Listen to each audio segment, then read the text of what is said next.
แผ่ปรมีมาเป็นนวโลกุตรธรรมปกเก่าเกษาปกห่มรักษาครูบา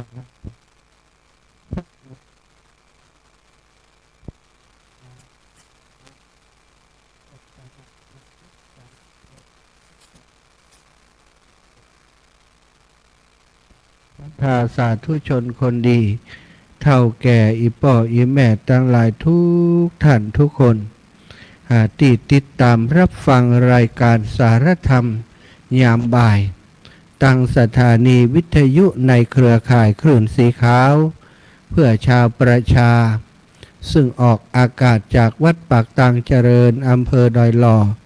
จังหวัดเชียงใหม่โดยเมตตาปารมีของครูบาอาจารย์ท่านพระครูอภิวัฒนวิกรมผอ.คลื่นสีขาว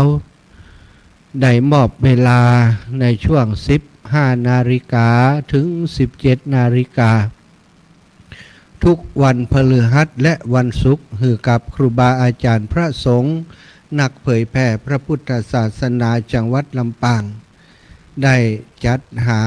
ครูบาอาจารย์มาจัดรายการส่งมายังคลื่นสีขาวในช่วงเวลานี้หลายสถานีด้วยกันวันนี้จริงๆแล้วก็เป็นเวลาของท่านอาจารย์เสน่ห์กาหลงพระอธิการเสวตปัญญาวชิโลท่านพระอาจารย์ดนุพลมุนิวังโสแต่ครูบาอาจารย์ถึงสองรูปก็ติดภาระมีกิจที่จะต้องทำในช่วงเวลานี้นะสดาก็เลยได้แจ้งมาที่อาตมาว่าท่านอาจารย์วันนี้ผมมาได้เข้ารายการแฮมเมาะติดที่จะต้องดูแลเด็กๆมาฝึกมาซ้อมพรุ่งนี้จะออกงานว่าอันนะก็คงจะพาลูกศิษย์ลูกหาไปทำกิจกรรมที่ไหนสักแห่งหนึ่งวันนี้จึงได้เตรียมความพร้อมได้ซ้อมเพื่อความเรียบร้อยในการที่จะออกแสดงในวันพรุ่งนี้เนาะก็เป็นเรื่องที่จำเป็นเหมือนกันศรัทธาญาติโยมเมื่อได้รับทราบจากท่านอาจารย์เสน่ห์กาหลงแล้วก็พยายามจะจัดหาครูบาอาจารย์ในพื้นที่ที่สามารถจะเข้ารายการในช่วงนี้ได้แต่ก็ปรากฏว่าแต่ละรูปแต่ละองค์มีภาระมีธุระที่จะต้องทำกันหมดศรัทธาติดต่อหาภัยก็ได้ก็มาเป็นยังเนาะแจ้งไปตังผู้ประสานงานดร.แอมพัชริยาฟองจันตาว่าเอาละหาภัยมาได้เดี๋ยวหลวงพ่อก็จะจัดกันแล้วกันเนาะวันนี้ได้เดินทางมาร่วมกิจกรรมร่วมการร่วมงานกับครูบาอาจารย์ในเครือข่ายสายบุญของคลื่นสีขาวซึ่งก็มีกิจกรรมบวชป่าสืบชะตาป่าที่สายน้ำป่าต้นน้ำขุนน้ำแม่กลางสถาน้ำตกแม่กลางที่ผ่านอำเภอจอมทองก็มีท่านอาจารย์บดินทร์ท่านพระครูจำบ่ได้พระครูอายังห้องชื่อเป็นว่าท่านอาจารย์บดินทร์หรือว่าท่านอาจารย์เบิ่มนะซึ่งก็เป็นครู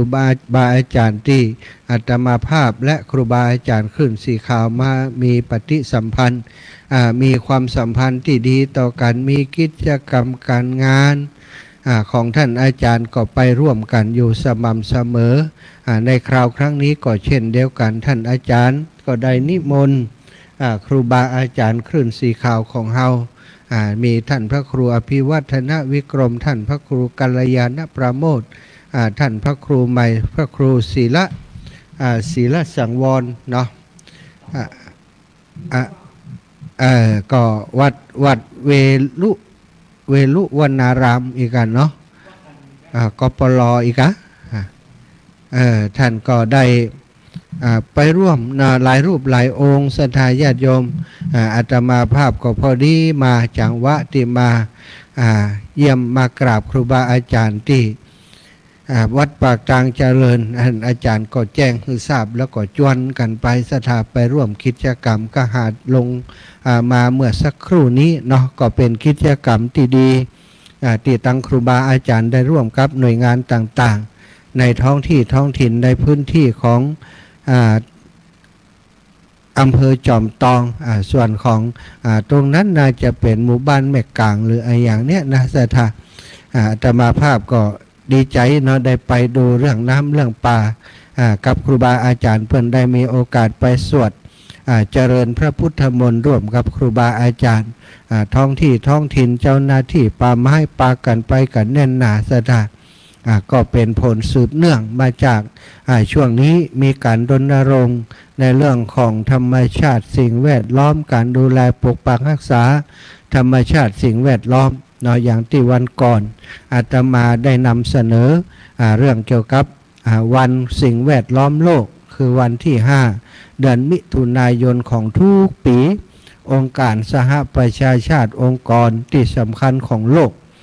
ได้กำหนดว่าเป็นวันที่ชาวโลกทั้งหลายควรจะตระหนักถึงภัยพิบัติที่เกิดจากสิ่งแวดล้อมถึงเรื่องของความสำคัญของสิ่งแวดล้อมสิ่งแวดล้อมในความหมายสถาก็คือทุกสิ่งทุกอย่าง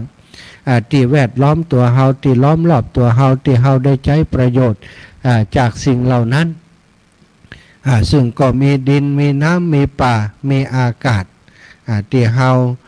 ต้องใช้สิ่งเหล่านี้ในการดำเนินชีวิตในชีวิตประจำวันของเฮาตึงดินตึงน้ำตึงป่าตึงอากาศนั้นมีความสำคัญต่อชีวิตของเฮาทุกท่านทุกคนถ้าบ่มีดินเฮาจะยืนอยู่ตรงไหนเฮาจะประกอบอาชีพอยู่ที่ไหนถ้าบ่มีน้ำจะเอาไอ้ยังมาลดน้ำให้พืชพันธุ์ธัญญาหารเจริญเติบโตถ้าบ่มีน้ำจะเอาน้ำที่ไหนมากินมาบริโภคเพื่อจะให้ร่างกายนี้เป็นไปได้อยู่ได้ถ้าบ่มีอากาศหายใจหรือว่าอากาศที่มีหายใจอยู่นั้นเป็นอากาศที่เป็นพิษPM 2.5 ก็ดีสารเคมีต่างๆก็ดีที่ปนเปื้อนมากับอากาศที่เฮาหายใจเข้าไปบางที่บางแห่งมีสารพิษมีสารเคมีรั่วไหลคนที่อยู่ในพื้นที่นั้นต้องสูดเอาสารพิษสารเคมีไปเป็นมะเร็งปอดเป็นมะเร็งทางเดินหายใจต้องเสียชีวิตไปปีหนึ่งคนเสียชีวิตไปกับภัยธรรมชาติสิ่งแวดล้อมนี้นักหนาปะป้านอีป่ออีแม่ตั้งหลายแล้วก็ทำไมถึงเป็นอย่างนั้นสาวไปลึกๆก็กลายเป็นว่าเพราะมนุษย์หันแก่ตัวเพราะมนุษย์ตั้งหลายเพราะคนตั้งหลายหันแก่ตัวบัดใดฮักธรรมชาติบัดใดดูแลสิ่งแวดล้อมได้แต่ทำลายเปิ่นทำลายเปิ่นทำลายเปิ่นทำลายเปิ่นทุกวันจนสุดท้ายสิ่งแวดล้อมต่างๆรอบตัวเฮาถูกทำลายไปความสมดุลที่เพิ่นเรียกว่าระบบนิเวศวิทยาก็เสียสมดุลไปป่าบ่มีสัตว์เล็กสัตว์น้อยที่อาศัยป่าก็จะไปอยู่ที่ไหนก็ต้องตายต้องเสียไปสัตว์บางอย่างบางชนิดถึงกับสูญพันธุ์ไปเพราะธรรมชาติบ่ได้อุดมสมบูรณ์เหมือนแต่ก่อนเก่าซึ่งเมื่อธรรมชาติบ่สมบูรณ์ก็เกิดความเดือดร้อนกับมนุษย์เฮาตั้งหลายคนตั้งหลายที่อยู่บนโลกใบนี้บัดเดี๋ยวนี้อีป่ออีแม่ตั้งหลายน้ำดื่มที่บก่อนนี้เฮาหันน้ำที่ไหนเนาะไปต่งไปนาสุมาเตะไถนาอยู่นี่โอ้ขี้เปอะขี้ตมติดนาติดตานี่ก็วักเอาน้ำในไหในนามาล้างมาช่วยหน้าบางบางทีก็สุมาเตะเหมือนกันหันน้ำใสๆที่ในวักขึ้นมากินฮั่นน่ะสมัยก่อนเป็นอย่างนั้นบัดเดี๋ยวนี้จะไปหาเนี่ยสักเม็ดเนื้อตั้งหลายน้ำในป่าในเขาก็เหมือนกันบนป่าบนดอยบนเขาบางที่บางแห่งมีพี่น้องเฮาไปจับจองทำไร่ทำสวนไปทำการเกษตรอยู่แล้วเกษตรบัดเดี๋ยวนี้อาศัยยาอาศัยสารเคมีต่างๆตึงนั้นไปพอเตะตามห้วยตามห้องต่างๆบัดเดี๋ยวนี้มีขวดยาฆ่าแมลงไหลลอยมาเวลาฝนตกเวลาน้ำหลากน้ำนองวุ่นเลยก็แสดงว่ามีการใจกันนักหนากับสารเคมีต่างๆสารเคมีต่างๆนอกจากจะทำลายดินก็ยังมาทำลายน้ำมาตกอยู่ในแหล่งน้ำก็ทำลายน้ำอีปล่อยแม่ต่างหลายอันนี้คือปัญหาเกี่ยวกับสิ่งแวดล้อมที่เกิดขึ้นบนโลกของเฮาบ่ใช่เฉพาะประเทศเฮานะอีปล่อยแม่ต่างหลายต่างประเทศก็มีปัญหาบัดแตกต่างกับประเทศไทยของเฮาหลายๆประเทศ ต้นไม้พอบ่มีเนอะสถาต้นไม้บ่เหลือแล้วอนาคตไปหน้าก็มีโอกาสที่จะเป็นทะเลทรายบางแห่งอย่างบ้านเฮานี้บ่ก่อนอุดมสมบูรณ์ต่อมาทำไร่เลื่อนลอยทำการเกษตรที่มีการบุกรุกทำลายป่าจนบางเถื่อบัดเดี๋ยวนี้ไปพอเถอะมีแต่ภูเขาหัวโล้นภูเขาที่บ่มีต้นไม้สถากลายเป็นภูเขาหัวโล้นสุดเจ็ดหูเจ็ดตาอันนี้ก็คือการทำลายทรัพยากรธรรมชาติที่สำคัญของเฮาไปเมื่อเฮาทำลายป่าสถาเมื่อเฮาทำลายป่าเมื่อเฮาตัดต้นไม้เวลาฝนตกลงมาฝนแทนที่มันจะถูกกักหรือว่าถูกยับยั้งถูกชะลอโดยมีต้นไม้ต่างๆคอยป้องกันไว้หากของต้นไม้แต่ละตีละแห่งก็คอยดูดซับเอาน้ำไว้ฝนที่ตกลงมามันก็เลยกลายเป็นว่าโอ้ไหลมาไหลไปเท่าที่มันจะไหลไปได้ส่วนใหญ่ก็ถูกกักโดยธรรมชาติโดยต้นไม้ต่างๆกักดูดเอาไว้สถานเมื่อก่อนเขาบอกค่อยได้ยินเรื่องของน้ำท่วมที่รุนแรงถึงกับมีคนตายถึงกับว่าโอ้มาทันทีทันใดบ่ได้ระวังตัวปุ่งเข้ามาลุ่มนี่อย่างตีบางปีตีเขาหันตีน้ำปุ่งเข้าไปในโรงเรียนสถานละอ่อนนักเรียนหล่นหิมบัดตันมาเร็วมากซึ่งในสมัยก่อนบ่มี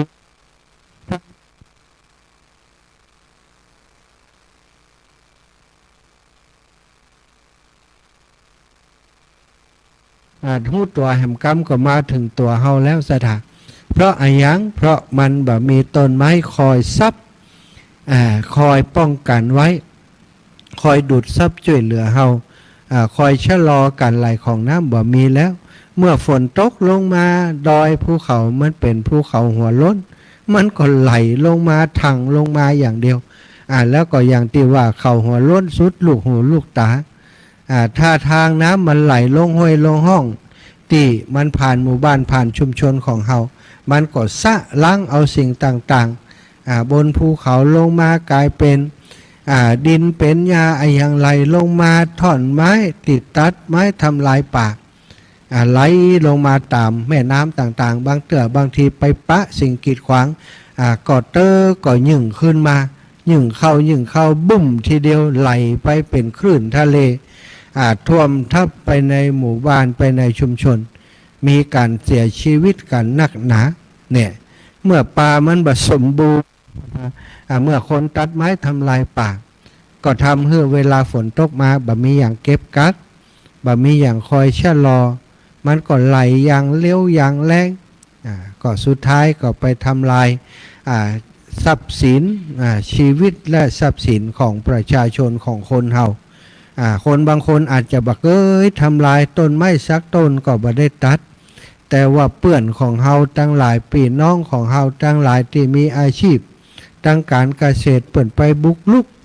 พื้นที่ของป่าพื้นที่อยู่ที่สูงสถา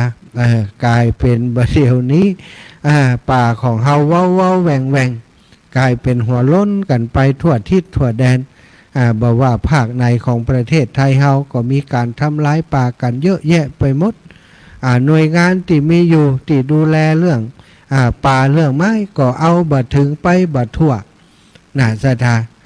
บางคนก็ว่าโอ้ปากว่าตาขยิบก้าอาจารย์นี่นะก็ถ้าจะบัดใจก้าสถาเพิ่นก็ทำเต็มที่แต่ว่ากำลังเพิ่นน้อยคนที่ลึกก็ตึงลึกสถาป่าไม้มาเขาก็หนีเหี้ยพอเปิ่นไปมันก็ทำลายต่อกลางค่ำกลางคืนตัดต้นไม้ลงไปล้มลงไปเปิ่นก็หันแล้ว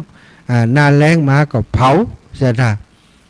อาศัยเปิ่นไฟไหม้ป่าอย่างต่างๆก็ลวดเผาป่าเผาสวนของตัวเองไปลุกพื้นที่ทำกินไปเรื่อยๆอันนี้ก็คือปัญหาใหญ่ของโลกของคนประชากรบนโลกใบนี้ทุกประเทศก็คือการตัดไม้ทำลายป่าเมื่อไม้ป่ามันบ่อยู่สิ่งที่สูญหายไปนั้นเยอะไปหมดเนอะสถาสิ่งต่างๆที่เป็นความสมดุลของธรรมชาติสิ่งแวดล้อมที่มันเคยสมบูรณ์อยู่เมื่อถูกทำลายทุกวันสุดท้ายสิ่งแวดล้อมสิ่งที่เคยอุดมสมบูรณ์อยู่ก็ ต้องแห้งแล้งไปหรือว่าตายไปนั่นเองบัดเดียวไปพอเตอร์สถาญาติโยมมีห้วยมีห้องอยู่บักกี่สายที่ยังมีน้ำไหลอยู่ตลอดแต่วันนี้ก็ดีใจที่ว่าไปที่ขุนน้ำแม่กลางเนาะอาจจะบัดถึงขุนสถาถึงประมาณใกล้จะถึงขุนแล้วถ้าถึงขุนแต่มันเข้ายากเนาะก็ไปถึงจุดที่สามารถทำกิจกรรมสะดวกก็ทำกันที่หั่น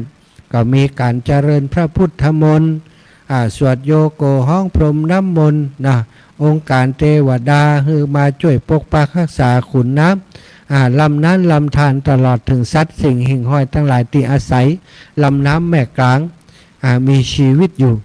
เปิ่นมีการอนุรักษ์พันธุ์ป่าตัววันนี้ไปหันป่าพุงเป็นหมู่อูเล่นจังวันนี้ลืม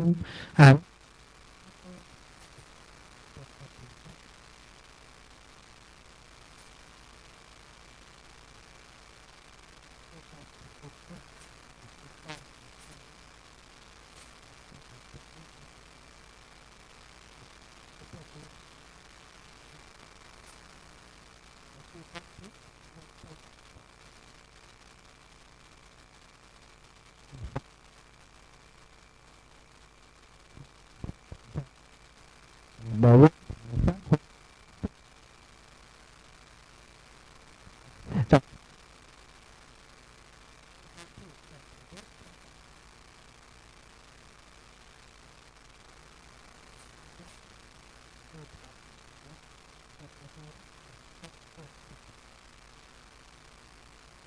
ชนิดต่างๆวิ่งว่ายไปมาในลำน้ำที่ใสเย็น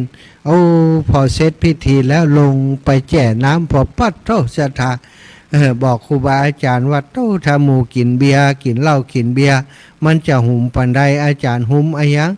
มันจะเอาเบียร์มาแจ่น้ำนี่น้ำมันเย็นสถาเย็นเป็นอุณหภูมิที่สามารถแจ่ของได้เลยนะมันไหลมาจากป่าแล้วมันบ่ได้เจอแสงแดดเลยเนาะวันนี้นี่แสงแดดบ่มีเลยส่องลงบัดถึงพื้นน้ำเลยก็ทำให้น้ำนั้นเย็นสถาไหลตะลั่นนะข้ามมาได้เลยเพราะว่าน้ำมันนักแต่หน้าแล้งก็คงจะบรรนักอย่างอีกอันนี้มันเป็นต้นฝนแล้วเนาะฝนตกส่งทุกวันวันนี้บ่หันน้ำแดงนะน้ำใสพอหันป่าอยู่แต่ก็ถือว่าเยอะเนาะถือว่าเยอะสำหรับน้ำแม่กลางของเฮาเซตจากแม่กลางก็คือหลังจากฉันเพลเรียบร้อยก็มีอีกที่หนึ่งก็คือห้วยแม่กลางพาดพอดอพาดอีกกันเนาะห้วยแม่กลางพาดแปลว่ายังก็บ่ฮู้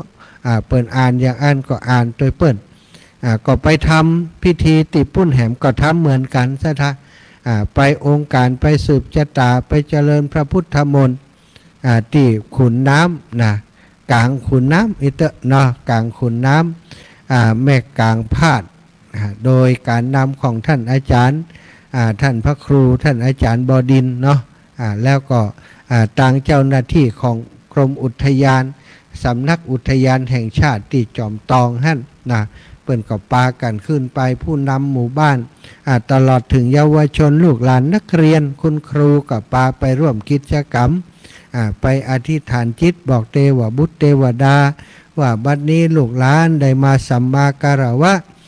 ได้มาเจริญพระพุทธมนต์เพื่อเป็นสิริมังคละมงคลแก่ตังญาติโยมทั้งหลายในพื้นที่ในหมู่บ้านในชุมชนแห่งนั้นบ้านหม่อนอีกก็อย่างหูสถายชื่อบ้านเนี่ยแต่น้ำแม่กลางพาดอีเนาะบ้านหม่อนอย่างสักอย่างอ่านป้ายบัดตัน รถเขาขี่เร็วนะก็ได้ไปทำกิจกรรม2 ที่ 2 แห่งด้วยกันให้เจปิดก่อนเลยนะก็เป็นเรื่องที่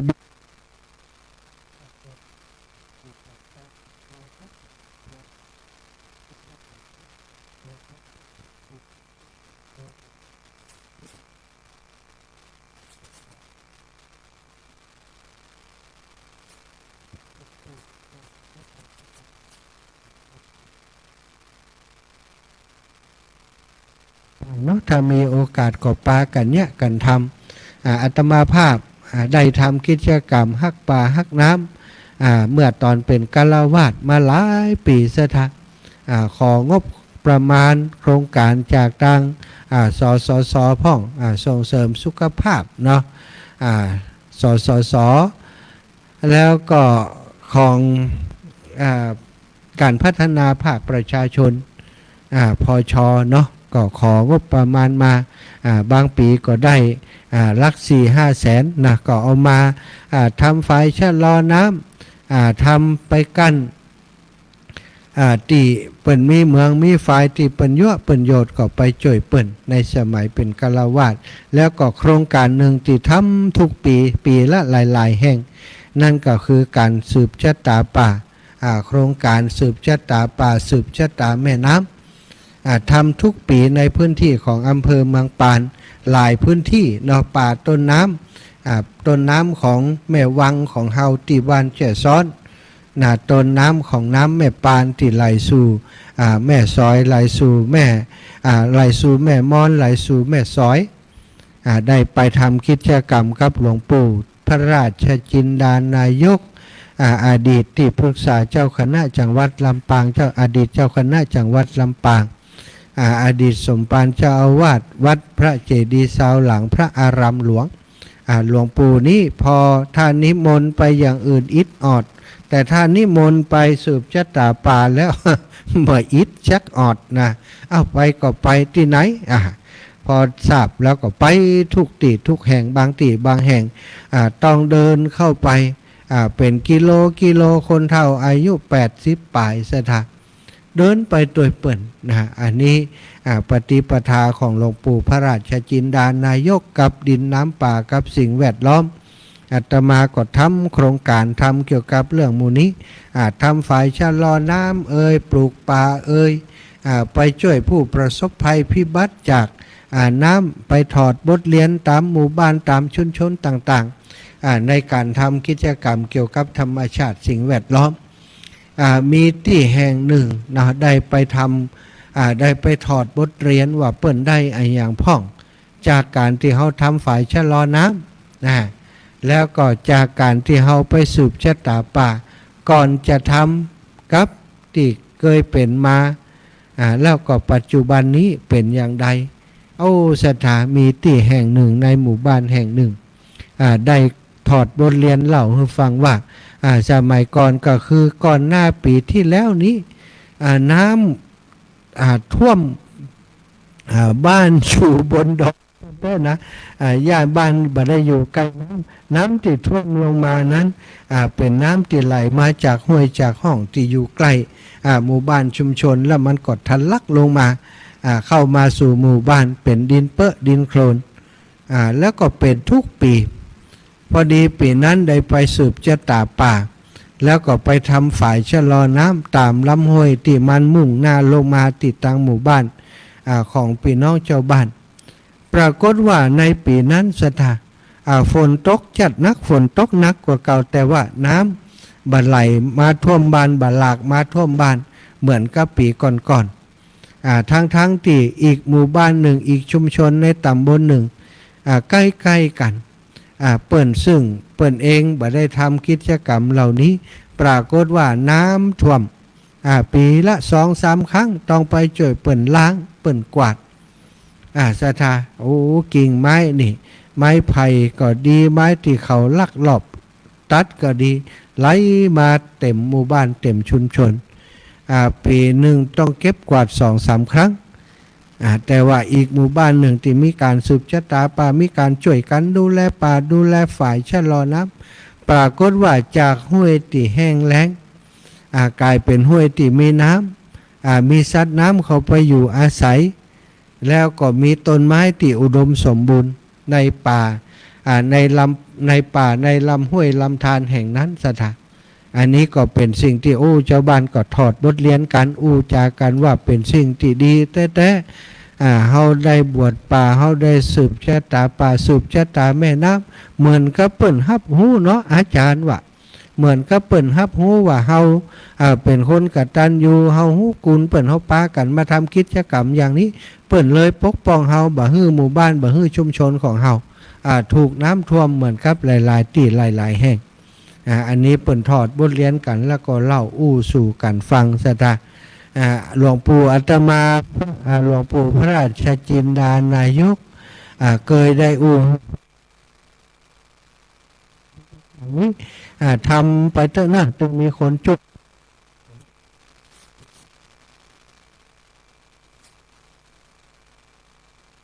อย่างทำวันหนึ่งคุณจะเห็นคุณค่าคุณจะเดินตามกันมาคนจะช่วยเหลือกันบ่ต้องท้อแท้ท้อถอยเด้อนะอาตมาก็ทำทุกปีจนหมดวาระที่เป็นผู้นำท้องถิ่นเป็นสท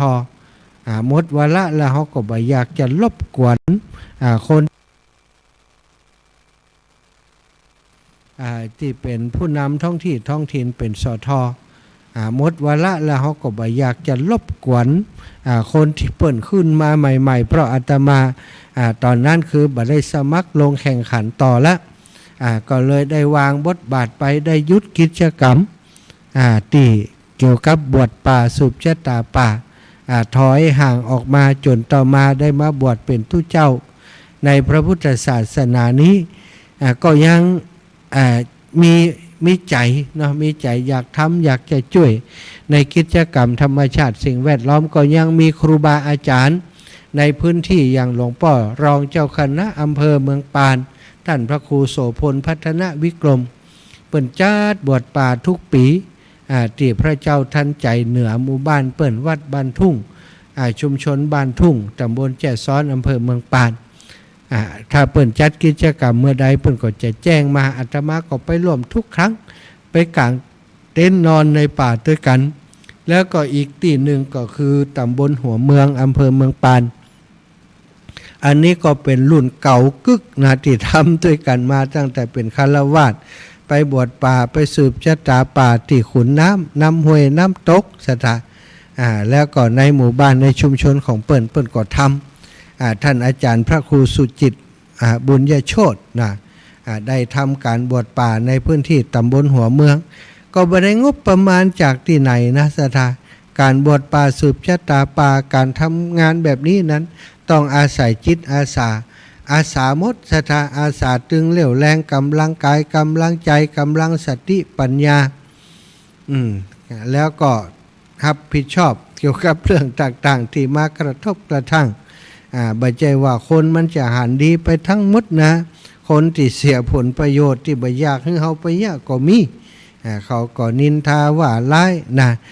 ตู้เจ้ามาเสือกมายุ่นมายุ่งอย่างกับเรื่องมูนี้มีหน้าที่ที่จะปฏิบัติอยู่กับวัดกับวาอย่างเดียวกันมายุ่งกับการเมืองมายุ่งกับการบ้านทำให้เจ้าบ้านเกรงใจทำให้เจ้าบ้านเดือดร้อนบางคนก็ว่าอย่างนี้ก็มีแต่เฮาศรัทธาญาติโยมเฮาทำหยังเฮาฮู้แก่ใจดีเพื่อประโยชน์ของไผอย่างการบวชป่าสืบชะตาป่าก็เพื่อประโยชน์ของศรัทธาญาติโยมตั้งหลายที่เปิ่นจะได้ใช้ประโยชน์จากป่าในอนาคตไปหน้าป่าก็ดีต้นไม้ก็ดีพืชพักก็ดีปลูกแล้วมันก็บ่ใช่ใหญ่วันเดียวอาศัยเวลายิ่งเป็นต้นไม้ใหญ่อาศัยเวลาเป็น50-60 ปีถึงจำเป็นต้นไม้ใหญ่ๆฮือเฮาได้หันได้ยนได้ชมสักต้นหนึ่งแต่ปัจจุบันนี้ศรัทธาอีป่ออีแม่ทั้งหลายเป็นเรื่องที่น่าเศร้าสลดลำบากใจเพราะว่าป่าถูกทำลายไม้ถูกตัดถูกมาเหลี่ยมาซอยเอาไปใช้ประโยชน์ส่วนตัวเยอะนะแต่ว่าบางที่บางแห่งเปิ่นก็เป็นเหมือนกันนะแต่ว่าบ่ได้เอามาทำประโยชน์ส่วนตัวเอามาทำเพื่อประโยชน์ของสังคมเพื่อส่วนรวมเอามาช่วยสังคมส่วนรวมอันนี้ก็น่าสรรเสริญยกย่องเนาะศรัทธาอีป่ออีแม่ทั้งหลายอู้กันไปอู้กันมาวันนี้อาตมาขออภัยเนอะอภัยมณีกินยาแก้ปวดกินยาแก้ปวดแล้วก็ได้ยาแก้ปวดนี้มันถ้าจะผสมยานอนหลับไปโดยหนักบัดเดี๋ยวนี้ถ้ารับตาก็จะลืมไปละรับตาก็จะรู้สูตรติ๊กอาจารย์สูตรแปลว่าอย่างซับประงกนะอาตมาอูบ่อยสูตรไปนะศรัทธาก็ถามเปิ้นจะใดมัน สูดไปก็ซับประงกจะรับนั่นแหละสถานเนาะก็หลายปัจจัยหลายประเด็นสถานพอกินยาเข้าไปแล้วนะยามันก็จะออกฤทธิ์ทำให้เฮาง่วงก็เป็นอย่างสถานรับตาไปโดยอู้ไปโดยพ่องก็ได้ถ้ารับไปถ้าช่วงใดเคยไปสถานตักมาเนอะ ท่านอาจารย์รับกายเนอะเนาะช่วยกันทำมาหากินเนี่ยเรื่องธรรมชาติสิ่งแวดล้อมก็ไหลไปเรื่อยๆสถานคนที่ทำงานด้านนี้เคยมีประสบการณ์ด้านนี้นี่มีโอกาสก็อยากจะทำวันนี้ได้มีโอกาสรับแจ้งจากครูบาอาจารย์ท่านพระมหาเถระครูบาอาจารย์นั่นพระครูเปิ่นได้ มอบหมายมาเนาะก็ทำหน้าที่กันไปสถา น้องเจเจไปไหนบ่ฮู้เด้อสถาเจเจออกไปทางนอกถ้าอยู่ทางในจะยิบโทรศัพท์สักกำจะเปิดสายให้ศรัทธาญาติโยมได้โทรเข้ามาแล้วเนาะอาตมาตอนนี้รู้สึกว่าจะสลึมสลือ หลู่จะรับติ๊กๆเนี่ยเอาเปิดสายสัก 4-5 สายเนาะก่อนที่จะปิดกันต่อจากช่วงนี้เราขอสัก 4-5 สายกันแล้วกันเพื่อจะขั้นรายการขั้นเรื่องราวของการบวชป่าสืบชะตาป่าอันเป็นประโยชน์แก่การอนุรักษ์รักษาสิ่งแวดล้อมศรัทธาญาติโยมเปิดสายแล้วเนอะอยู่ที่ไหนตั้งใดอยากจะโทรมามาจ่ามามาให้กำลังใจกันก็ได้แจ้งผลการรับฟังมาก็ได้เบอร์โทรศัพท์ของอาตมา080884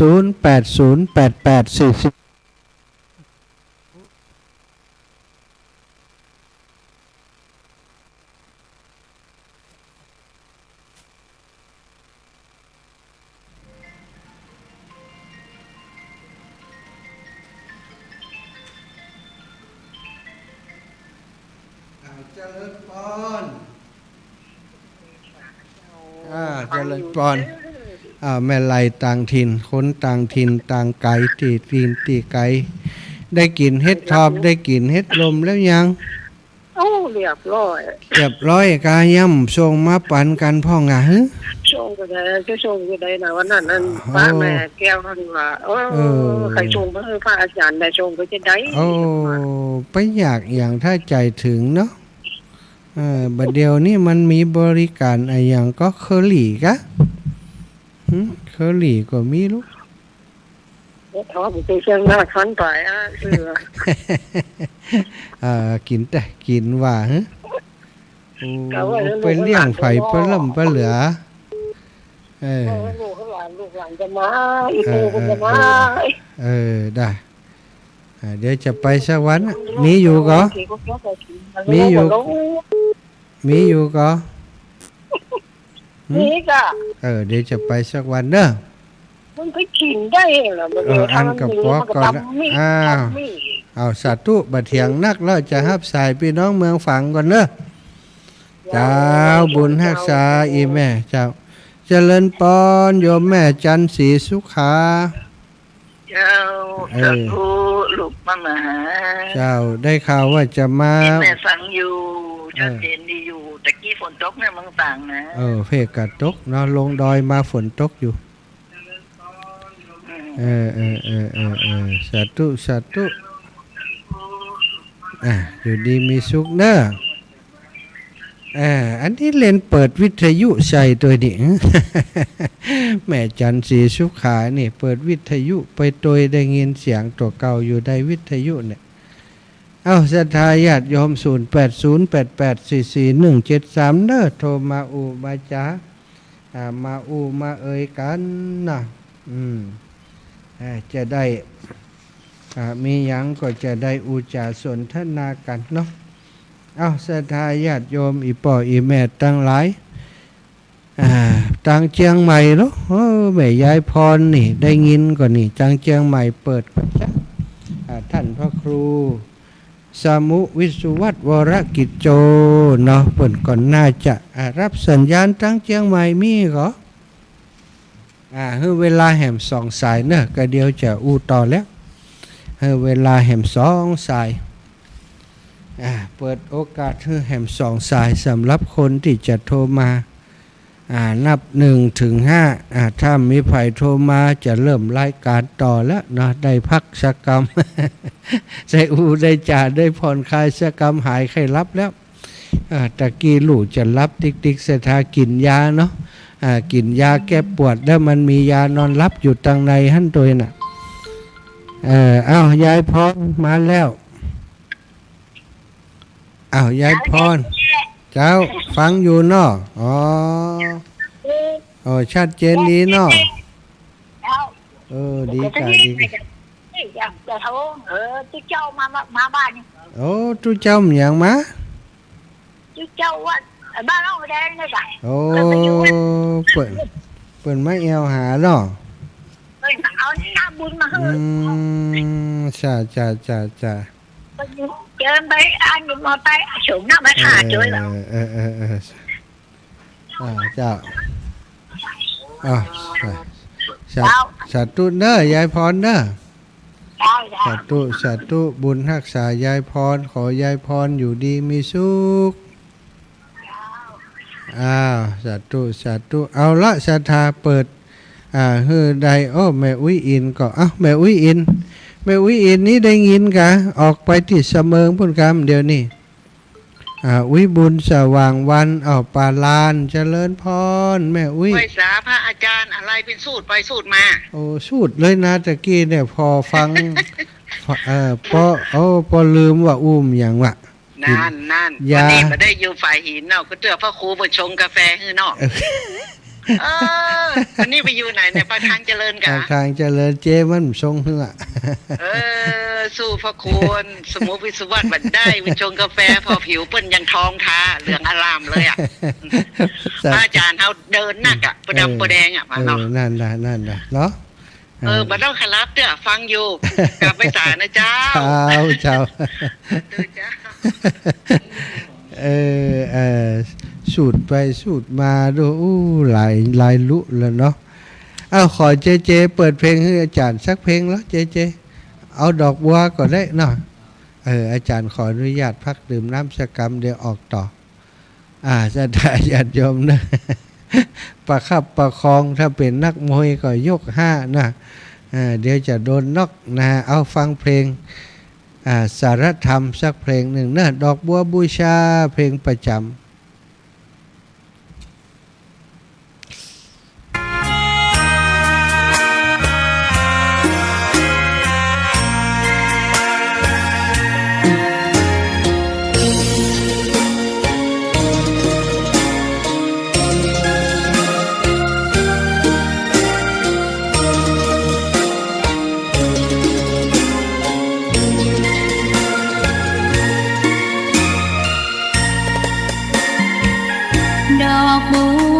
ดอกหนึ่ง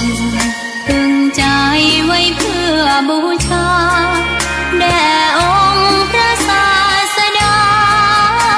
สัมมาสัมพุทธเจ้ามีความงามเ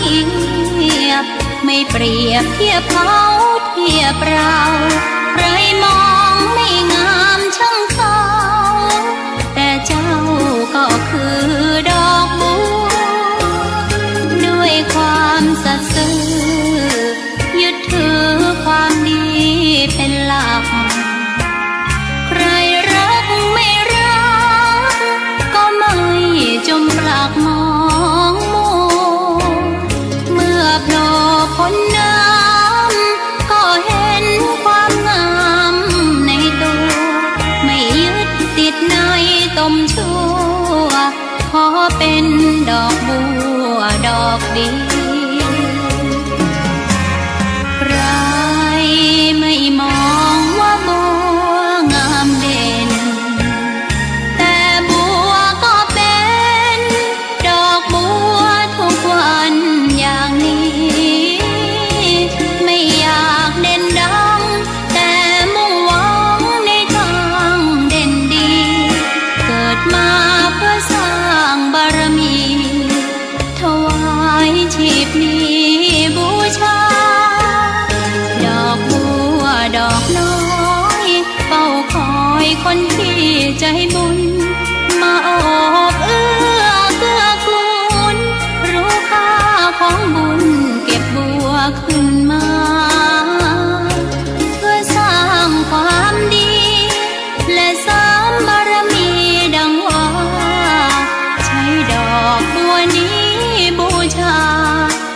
สัมมา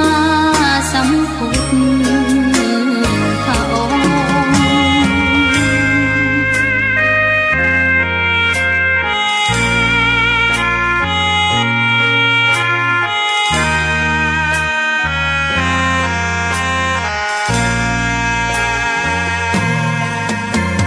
ใคร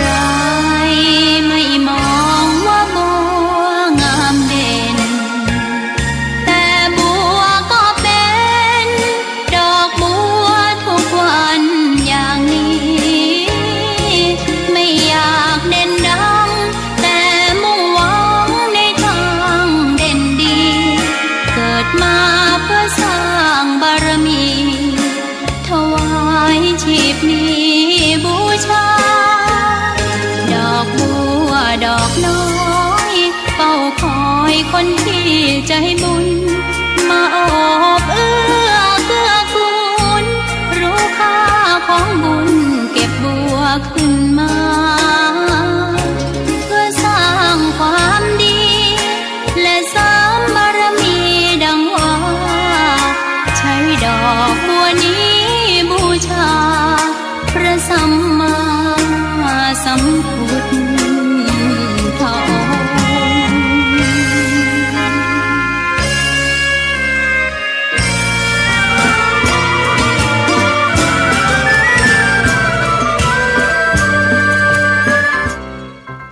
องค์ น้องๆหน้าหนาวนี้ไปแอวเหนือเฮาพักที่นี่บ่รีสอร์ทนี้ดีขนาดมีเครื่องทำน้ำอุ่นระบบแก๊สเอาไว้ให้พร้อมแต่ก็ต้องระวังเนอะเครื่องทำน้ำอุ่นระบบแก๊สมีคนตายมาหลายรายแล้วจะอั้นเลยกะอ้ายก็นึกภาพเอากะเปิดเครื่องทำน้ำอุ่นระบบแก๊สในห้องน้ำถ้าบ่มีพัดลมดูดอากาศการหมุนเวียนของออกซิเจนมันจะดีได้จะใดในเมื่อการเผาไหม้บ่สมบูรณ์ก็เกิดการสะสมแก๊สคาร์บอนมอนอกไซด์สูดดมเข้าไปมันจะไปจับกับเม็ดเลือดแดงและทำให้เม็ดเลือดแดงจับกับออกซิเจนได้น้อยลงเมื่อออกซิเจนเข้าบ่ถึงปอดก็จะย่าให้คลื่นไส้เมาหัวหายใจยากจนถึงขั้นเป็นลมแล้วก็ตายได้โดยเฉพาะคนที่มีโรคประจำตัวเช่นโรคหัวใจโรคเลือดจางหอบหืดถุงลมโป่งพองโรคความดันโลหิตสูงซึ่งจะมีโอกาสสูงกว่าคนอื่นน่ากลัวขนาดเนาะมันก็บ่ถึงขนาดนั้นถ้าหารู้วิธีคือถ้าอาบน้ำด้วยเครื่องทำน้ำอุ่นระบบแก๊สบ่ดีอาบเกิน10นาทีจะต้องเปิดพัดลมระบายอากาศหรือให้อากาศถ่ายเทได้ดีอันนี้ก็จะช่วยได้นักถ้าหมู่เฮาแค่หูข้อมูลเพิ่มเติมโทรสอบถามได้ที่กลุ่มสื่อสารความเสี่ยงและพัฒนาพฤติกรรมสุขภาพสำนักงานป้องกันควบคุมโรคที่1เชียงใหม่053-140-774-6หรือสายด่วน1422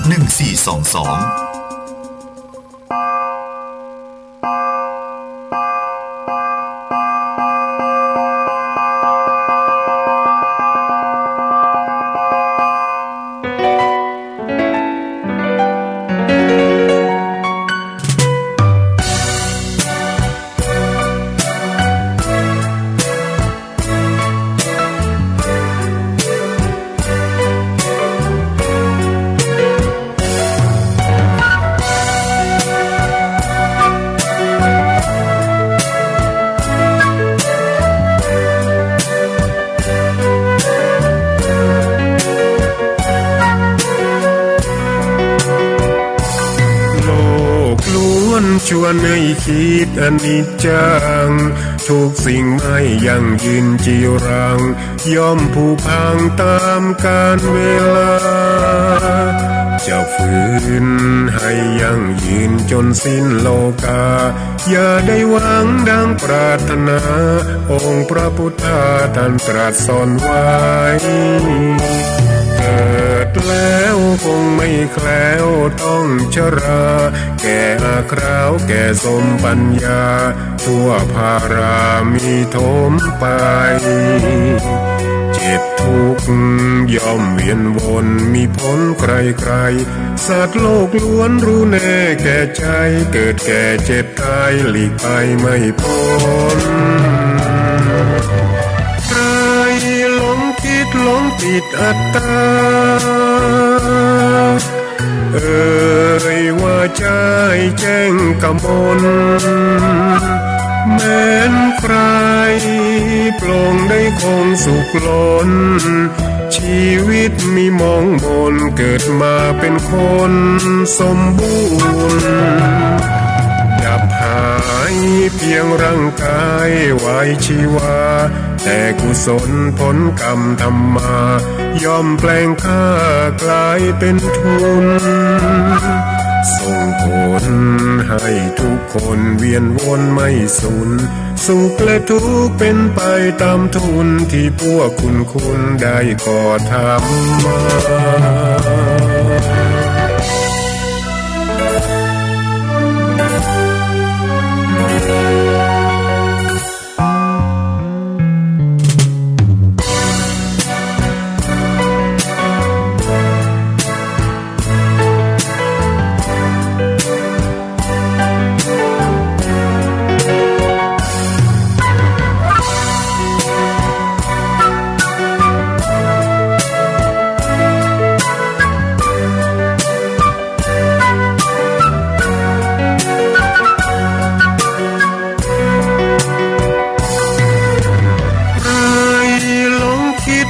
ปิดอัตตาว่าใจแจ้งกมลแม้นใครปลงได้คงสุขล้นชีวิตมีมองมนเกิดมาเป็นคนสมบูรณ์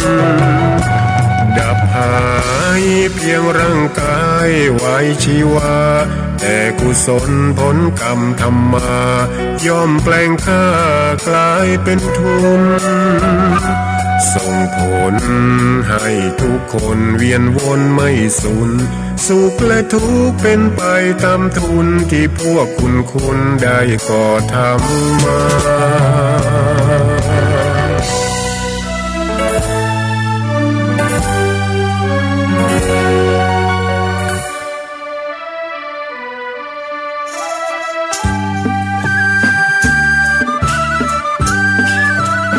สถาญาติโยมนะได้พักผ่อนพอได้หายใจ พอได้หายไข้ลับเนอะเนื่องจากว่าวันนี้เนาะได้ฉันยาแก้อาการปวดแขนนะสถาเตียจะมาเจ็บที่แขน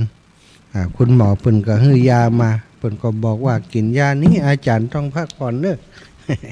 พักผ่อนหนีไปไหนนะดีเนี่ยการจะพักผ่อนก่อนแต่ว่ากินแล้วก็ไม่ได้พักเนาะศรัทธาไปทำกิจกรรมต่างๆอย่างที่ได้เล่าให้ศรัทธาฟังก็เลย มันมีผลเนาะต่อสุขภาพนะมันไปทำให้ง่วงแต่กี้นี้ก็ง่วงไปศรัทธาเรื่องสิ่งแวดล้อมจบลงไปเนาะตอนนี้ก็จะมา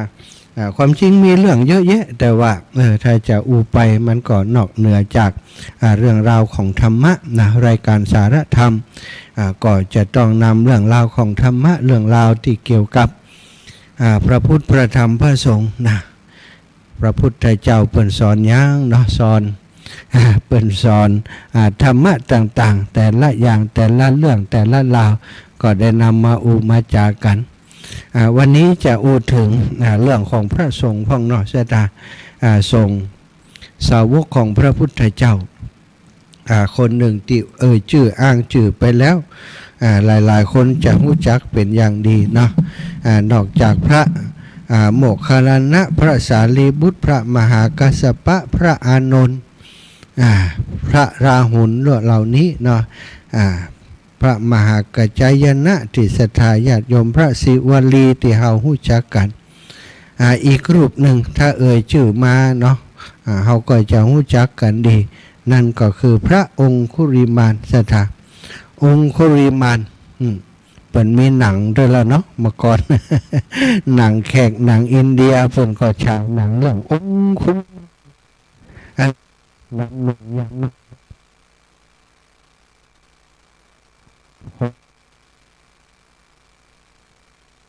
ในหนังสมัยก่อนนะแต่ว่าจุดพีคของเรื่องพระองคุริมานนี่ก็คือเมื่อเปิ้นพ้นจากวิบากกรรมที่ไปเป็นโจรพระพุทธองค์ทรงไปโปรดก็ทำให้เปิ้นกลับมา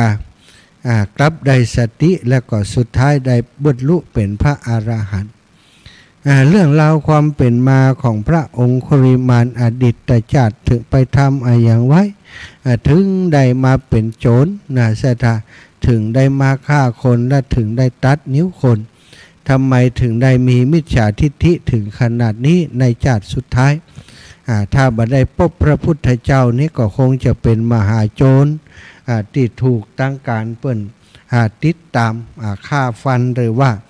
จับยับติดคุกติดตารางประหารชีวิตไปในที่สุดแต่อาศัยว่าได้พบกับพระพุทธเจ้าท่านถึงได้มีคุณธรรมพิเศษถึงได้เป็นถึงพระอรหันต์ในอดีตชาติสถานในคราวที่โลกว่างจากพระพุทธเจ้าก็คือบ่มีการตรัสรู้ของพระพุทธเจ้าพระเถระท่านนี้พระองคุริมานนี้เกิดเป็นลูกชาวนาวันหนึ่งชาวนานั้นได้หันพระปัจเจกพุทธเจ้าองค์หนึ่งเปียกฝนมีจีวรชุ่มด้วยน้ำถูกความหนาวเน็บเบียดเบียนก็คือหนาวและมีผ้าห่มดีๆสาธามันเปียกน้ำหมดเดินผ่านเข้ามาถึงที่นาของตนเขาเกิดความสมนัสยินดีว่าโอ้บุญญาเขตปรากฏแก่เฮาแล้วเขาจึงได้ก่อกองไฟถวายหือไออุ่นและผึ่งจีวรหือพระปัจเจกพุทธเจ้าด้วยกำลังแห่งกุศลนี้ท่านจึงได้เป็นผู้เพียบพร้อมโดยกำลังกายและกำลังชาวปัญญาในทุกที่ที่เปิ้นได้เกิดและในภพสุดท้ายที่เป็นพระองคุริมานก็มีกำลังเท่าช้างสาร7 เชือกนะสถาจักขยเยอกันเอาช้างมา7 ตัวมาจักขยเยอกับท่านองคุริมานนี้สู้ท่านองคุริมานบ่ได้วะสถาดู7 เชือกก่อนนะพละกำลังมากมายมหาศาลเริ่มการถวายสลากน้ำนมสดสมัยพระพุทธเจ้ากัสสปะสมัยพระพุทธเจ้ากัสสปะนั้นพระเถระองคุริมานนี้ก็เคยได้เป็นผู้เริ่มถวายสลากพัดน้ำนมสดสถาฮือสร้างโรงไฟสำหรับผิงฤดูหนาวและย้อมจีวรเป็นต้นแก่ภิกษุทั้งหลายถวายไฟฟืนขวานเพื่อ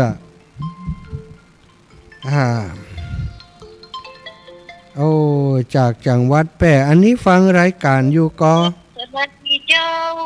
ฟังรายการอยู่ฮะเมืองแปร่เด้อเมืองแปร่ฟังรายการก็ตอนนี้วังเหิงเจ้าทางเกยใช่ป่ะวังดิดเกียกำลังจัดรายการอยู่เนอะแม่โทรลุยมาจองเลยแน่เจ้าโทรมากันว่าสาธุเนอะสาธุจัดรายการอยู่ฝั่งโทษนะกำลังอยู่ดีๆปิดก่อนกันแล้วกันเนอะปิดก่อนนี้ไผ่โทรกำติดจวนนะศรัทธาญาติโยมแล้วก็ท่านก็ได้จึงทำให้เปิ้นบรรเทาความหนาวแก่ภิกษุสงฆ์โดยกุศลกรรมเหล่านี้ท่านองคุลิมานเกิดจากใดจึงมีเดชมีอำนาจมีกำลังมากแน่นศรัทธาด้วยบุญที่สั่งสมมาแต่การก่อนอย่างนี้แล้วก็ท่านองคุลิมานนี่ในสมัยก่อนก็เคยกินเนื้อมนุษย์ว่าอันวายน่ากลัวจังเลยเพิ่นเล่าว่าในอดีตการพระองคุริมานนี้เกิดเป็นพรหมทัตราชกุมารในพระราชสำนักของพระราณสีได้ล่ำเรียนศิลปวิทยากับอาจารย์ทิสาปาโมกติตักกศิลาร่วมสำนักกับพระโพธิสัตว์คือสุตตะโสมราชกุมารทั้งสองเป็นเพื่อนเป็นสหายสนิทกันศรัทธาเฮียนด้วยกันอยู่กินด้วยกันไปแอวด้วยกันไปจีบสาวด้วยกันเนี่ยสองนี้เป็นสหายกัน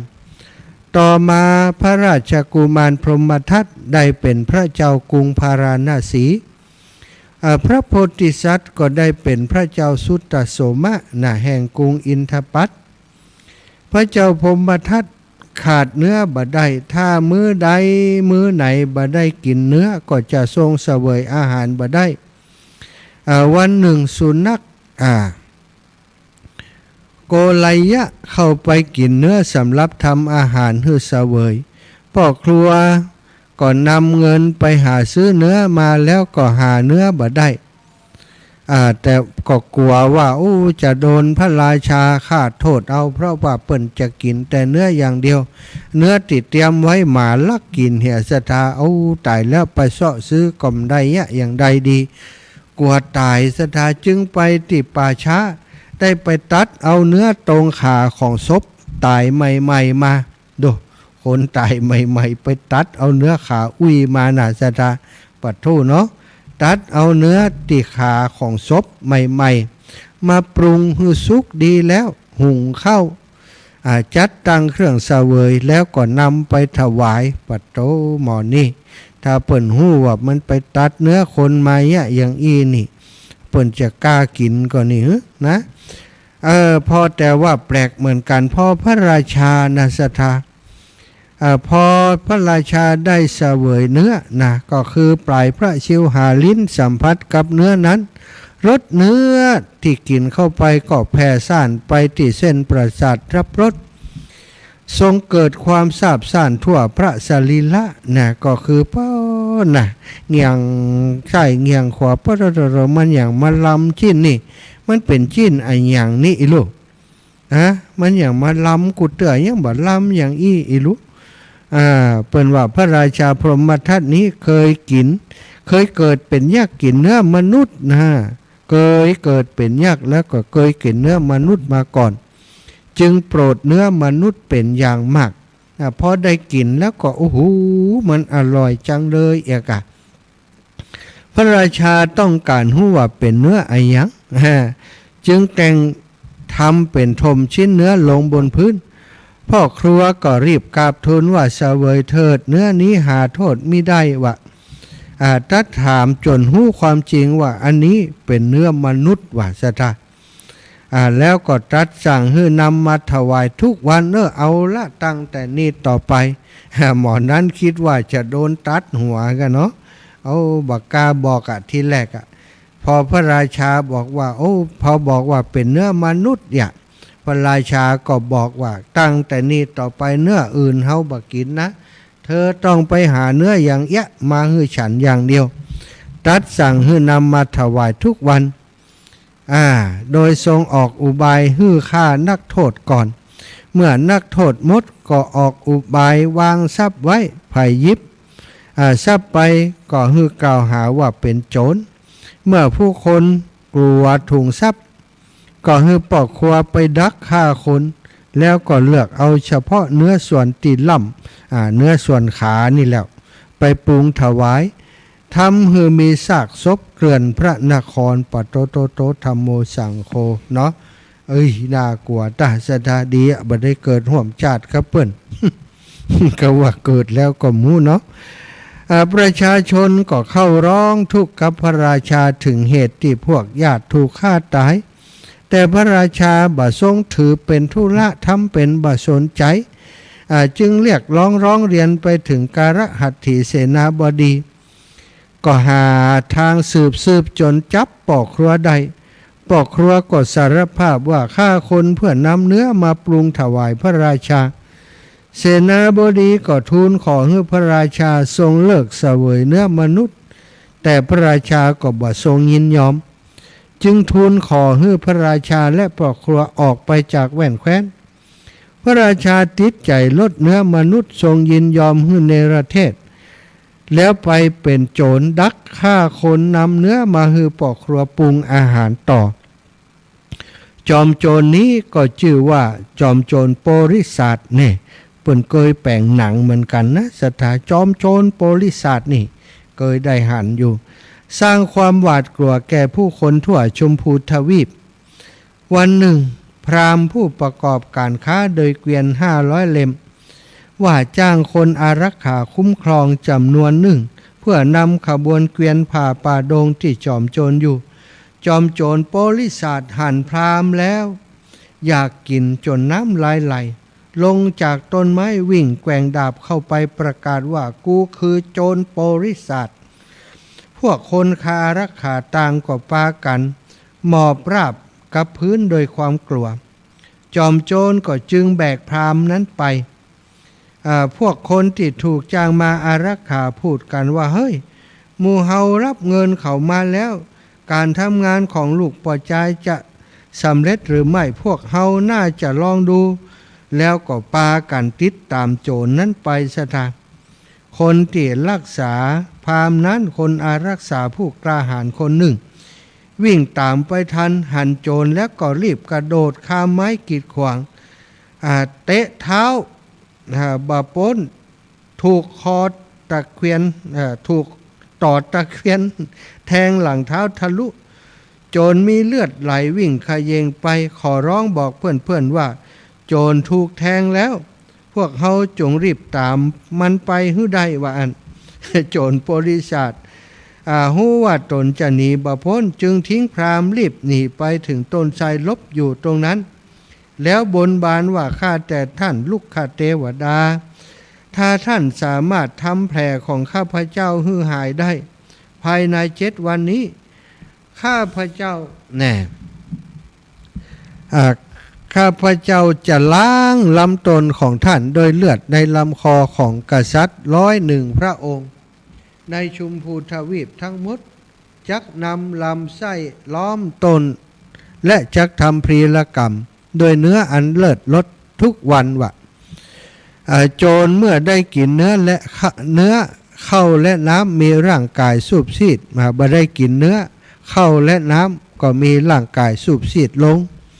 แผลได้หายภายใน7 วันนั้นเขาคิดว่าแผลหายโดยอานุภาพของเทวดาแน่ต่อจากวันนั้นโจรก็ได้กินเนื้อมนุษย์อยู่2-3 วันจึงคิดจะแก้บนทำพรีกรรมแก่เทวดาน่ากลัวเนาะกินเนื้อคนวะยักษ์ครั้งนั้นยักษ์ผู้เคยเป็นสหายในชาติที่จอมโจรเกิดเป็นยักษ์จำโจรโปริษัทว่าเป็นสหายได้จึงเข้าไปพูดคุยจนโจรละลึกได้แล้วก็เล่าเรื่องตั้งแต่เป็นพระราชาจนถึงวันนี้วันที่ต้องไล่ล่าหากษัตริย์101 พระองค์มาแก้บนเทวดาเขาร้องขอให้ยักษ์ตนนั้นช่วยเหลือตัวยักษ์นั้นได้สอนมนต์ชื่อว่าปทลักขณะมีอานุภาพทำให้มีกำลังวิ่งได้เร็วและมีเดชมากจอมโจรปริษัทเรียนมนต์แล้วก็วิ่งได้เร็วเหมือนลมพัดกล้าหาญมีกำลังฮึกเหิมมากปัทโธสัทธาไปเพิ่มเขี้ยวเล็บหือกระเปื้อนแหมนี่ยักษ์สามารถจับพวกกษัตริย์มาได้100 พระองค์ขาดอยู่1 พระองค์ผูกพระหัตถ์ห้อยไว้บนกิ่งของต้นไทรแต่บ่ได้จับพระเจ้าสุตตโสมเพราะหันว่าเป็นสหายกันและเกรงว่าชมพูทวีปจะว่างจากกษัตริย์เขาตั้งใจจะทำพีรกรรมก่อไฟแล้วก็นั่งทากเหล่าอยู่ลูกคเทวดาเห็นการกระทำของเขาแล้วคิดว่าเจ้าโปริษัทจะทำพีรกรรมแก่เฮาที่จริงเฮาบ่ได้ช่วยฮื้อแผลของเขาหายเลยแต่ความผาสุกที่เกิดแก่เขากำลังจะทำให้พวกกษัตริย์นั้นพินาศเฮาจะทำอย่างใดดีเนาะเทวดาลูกคเทวดาบ่ได้ทำให้แผลของเขาหายนะเขาไปบนลูกคเทวดาลูกคเทวดาก็บ่ได้รับบนหรอกนะแต่เขาคิดไปเองซะท่าเทวดาก็กลัวเนี่ยอย่างใดดีถ้ามันมาฆ่าคนที่ต้นไม้นี้เฮาก็จะบาปไปโดยมันนะนี่วะลูกคเทวดาก็จึงไปหาเท้ามหาราชทั้ง4เล่าความทั้งหมดให้ฟังขอให้ห้ามพรีละกรรมก็คือการฆ่ากษัตริย์นั้นท้าวมหาราชก็ไปหาท้าวสักกะแต่ท้าวสักกะก็ตรัสว่าเฮาก็ห้ามบ่ได้แต่ว่ามีอยู่เพียงคนเดียวที่จะห้ามเขาห้ามยักษ์ตนนี้ได้ผู้นั้นก็คือพระเจ้าสุตตโสมแห่งนครอินทปัตแล้วก็ตรัสให้ลูกคเทวดาไปปอกจอมโจรให้ไปนำตัวพระเจ้าสุตตโสมมาตยลูกคเทวดา รีบแปลงเพศเป็นบรรพชิตไปยืนอยู่หื้อจอมโจรหันเขาหันแล้วก็คิดว่าคนที่เป็นบรรพชิตก็เป็นกษัตริย์ทั้งนั้นเขาจะจับบรรพชิตนี้มาทำพลีกรรมจะได้ครบ101 พระองค์แล้วก็ลุกคืนถือดาบเข้าไปหาบรรพชิตก็ออกเดินหนีซะทะเขาก็วิ่งตามไปได้3 โยชน์ก็บ่อาจจะตันเหงื่อก็ไหลโสมก็คิดว่าเมื่อก่อนแม้แต่ช้างแต่ม้ารถเขาก็ยังวิ่งไล่ตามจับทันแต่วันนี้เขาวิ่งสุดกำลังก็ยังบ่ตันบรรพชิตผู้เดินไปตามปกติมันเป็นไออย่างจ้านี่ฮะนะหรือว่าเขาต้องพูดให้เขายุดท่านจึงจะยุดนะแล้วก็ตะโกนว่ายุดก่อนสมณะยุดก่อนสมณะว่าลูกขเทวดาแปลงก็ตอบว่าเฮายุดอยู่ก่อนแล้วท่านนั่นแหละพยายามยุดพ่องเตอะว่าเฮายุดแล้วแต่ท่านนั่นแหละพยายามยุดพ่องเตอะว่าอันลูกขเทวดาได้กล่าวคำนี้จอมโจรก็ค้านว่าพวกบรรพชิตย่อมบ่พูดเท็จแม้เพราะเหตุแห่งชีวิตท่านกำลังจะพูดเท็จท่านบ่ได้ยุดแต่พูดว่ายุดแล้วน่ะลูกขเทวดาแปลงก็กล่าวว่าดูก่อนพระราชาอาตมาเป็นผู้ยุดก่อนแล้วในธรรมของตนตั้งอยู่ในกุศลกรรมบท10บ่ได้เปลี่ยนนามและโคดจอมโจรอดีตเคยเป็นพระเจ้าพรหมทัตตอนนี้เปลี่ยนมาเป็นโพลิสัตและตอนนี้กำลังจะมีชื่อว่ากรรมสบัดแปลว่าผู้มีเท้าด่างเพราะถูกต่อตำพวกโจรนั้นนักปราชญ์ท่านกล่าวว่าผู้บยุทธในโลกเพราะเคลื่อนจากโลกนี้ไปแล้วต้องไปเกิดในอบายหรือในนรกแน่ๆแล้วบอกให้จอมโจรจับพระเจ้าสุตตโสมะมาโดยหากบูชาโดยกษัตริย์พระองค์นั้นก็จะได้ไปสวรรค์จากนั้นก็กลายร่างเป็นเทวดายืนอยู่กลางอากาศจอมโจรก็ดีใจว่าเฮาได้หันเทวดาที่ช่วยเหลือเฮาแล้วมั่นใจว่าตนทำถูกแล้วตกกลางคืนด้วยความที่จอมโจรโพลิสัตเป็นนักปราชญ์ทางเวททางศาสตร์ฉลาดรอบรู้การโคจรของดวงดาวแงนมองฟ้าแล้วก็คิดว่าพรุ่งนี้จะเป็นพุทธนักษัตริย์เลิกดีในเดือนยี่พระเจ้าสุตตโสมะจะเสด็จลงส่งสนานในสระในพระราชอุทยานจะมีการอารักขาพระองค์โดยรอบจอมโจรจึงแอบไปซ่อนตัวอยู่ในน้ำตั้งแต่ตอนปฐมยาม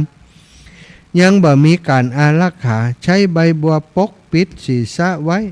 โดยเดชของเขาพวกปลาและเต่าเป็นต้นได้พากันมาว่ายอยู่รอบๆเป็นฝูงโดยเดชแห่งการถวายสลากพัดน้ำนมสดเป็นต้นในสมัยพระพุทธเจ้านามว่ากัสสปะพระเจ้าสุตตโสมถูกโจรโพลิสัตจับตัวได้แหวกวงล้อมทหารออกมาก็หันพระราชาร้องไห้โจรกล่าวว่าดูก่อนสุตตโสมะผู้เป็นสหายท่านเป็นบัณฑิตท่านเป็นที่พึ่งของคนเป็นอันมากหากคนที่มีความหู้อย่างท่านยังร้องไห้กลัวตายแล้วพวกอันธพาลจะบ่ร้องไห้ยิ่งกว่านี้หรือนั่นพระโพธิสัตว์สุตตโสมะก็ตรัสว่าเฮาบ่ได้ร้องไห้เพราะคิดถึงตัวเองญาติหรือลูกเมียหรือว่าทรัพย์สินอื่นๆแต่เฮาร้องไห้เพราะเฮาบ่อาจจะไปตามนัดหมายเพื่อจะเรียนธรรมกับพราหมณ์เฮารักษาคำสัตย์แล้วทำตามที่ตกลงนัดหมายบ่ได้เท่ากับว่าเฮาพูดเท็จเฮาจึงได้ร้องไห้ว่าพระเจ้าสุตตโสมก็ขอให้โจรปล่อยไปฟังธรรมก่อนจากนั้นจะกลับมาแต่โจรบ่เชื่อว่าจะกลับมาพระราชาก็ตรัสว่าเจ้าจับหอกจับดาบกล่าวคำสาบานถ้าบ่กลับมาขออย่าได้เกิดเป็นกษัตริย์อีกจอมโจรเห็นตัวคิดว่าการสาบานบ่ควรแก่กษัตริย์เฮาจะปล่อยเขาหากเขาบ่กลับมาตัวเฮาก็เป็นกษัตริย์ เขาจะได้เลือดจากแขนของเขานี่แหละนะแล้วก็ปล่อยตัวไปพระโพธิสัตว์มีความเคารพธรรมก่อนไปเฮียนธรรมก็ได้ทรงสนานรูปไล้ด้วยของหอมหนุ่งห่มผ้าประดับประดาอย่างดีฮือเจ้าหน้าที่แต่งหนวดฮือพราหมณ์ผู้เป็นอาจารย์รวมทั้งฮืออาบน้ำฮือรูปไล้และฮือนุ่งผ้าอย่างดีแหมตยเชิญพราหมณ์ฮือนั่งบนบัลลังก์บูชาด้วยดอกไม้แล้วก็ของหอมแล้วก็ตรัสอาราธนาว่าพระอาจารย์ท่านข้าพเจ้าขอฟังคาถาชื่อว่าสัตตาระหาที่ท่านนำมาเพื่อข้าพเจ้าพราหมณ์พอกมือโดยของหอมนำคัมภีร์อันเป็นที่รื่นรมออกมาจากถุงเปิดออกแล้วก็ทูลว่าบัดนี้ขอมหาบพิตรจงสดับคาถาชื่อว่าสัตตาระหาสี่คาถาตามที่พระกัสสปะพุทธเจ้าทรงแสดงไว้อันจะถอนความเมามีความเมาเป็นราคะเป็นต้นฮือสร้างฮือสำเร็จอมตะมหานิพพานนี้ แล้วก็ดูคัมภีร์กล่าวคาถาว่าข้าแต่ท่านสุตตโสมมหาราชการสมาคมกับสัตบุรุษคราวเดียวเท่านั้นการสมาคมนั้นย่อมรักษาผู้สมาคมผู้คบหานั้นการสมาคมกับอสัตตบุรุษแม้มากก็รักษาบ่ได้พึงคบกับสัตตบุรุษพึงกระทำความสนิทสนมกับสัตตบุรุษเมื่อหู้สัตธรรมของสัตตบุรุษก็ย่อมจะเจริญบ่มีความเสื่อมราชรสติดตกแต่งวิจิตรดีย่อมคร่ำคร่าได้แม้สรีระก็เข้าถึงความชราได้เหมือนกันส่วนธรรมของสัตตบุรุษย่อมบัดถึงความชราสัตตบุรุษกับสัตตบุรุษด้วยกันย่อมหู้กันได้ฟ้าและแผ่นดินไกลกันฝั่งโน้นของมหาสมุทรกับฝั่งนี้ก็กล่าวว่าไกลกันข้าแต่พระราชาธรรมของสัตตบุรุษและธรรมของอสัตตบุรุษทั้งสองนี้ท่านกล่าวว่าไกลกันยิ่งกว่านั้นจบคาถาแล้วพระโพธิสัตว์ก็ถวายกหาปณะคือ5 ปัน4 ปันซึ่งตามปกติแล้วพราหมณ์จะได้รับทรัพย์แค่100กหาปณะนะสถาอันนี้4 ปันกหาปณะนุ่นเมื่อแสดงคาถาเหล่านี้แก่กษัตริย์อื่นๆคาถาเหล่านี้จึงเป็นชื่อว่าสัตตาระหาคือมีค่า100พระโพธิสัตว์ตรัสว่าที่จริงคาถาเหล่านี้มีค่าหลักพันไม่ใช่แค่หลักร้อยคาถาจึงชื่อว่าสหัสสาระหาพระโพธิสัตว์รักษาคำสัตย์กลับไปหาจอมโจรโปริสัตโจรก็ดีใจมากศรัทธาแต่ก็ประหลาดใจที่เขาบักกลัวตายคิดว่าคงจะเป็นเพราะคาถาของพระเจ้ากัสสปะจึงทำให้เขากล้าหาญจึงขอให้กล่าวคาถาให้ฟังพ่อง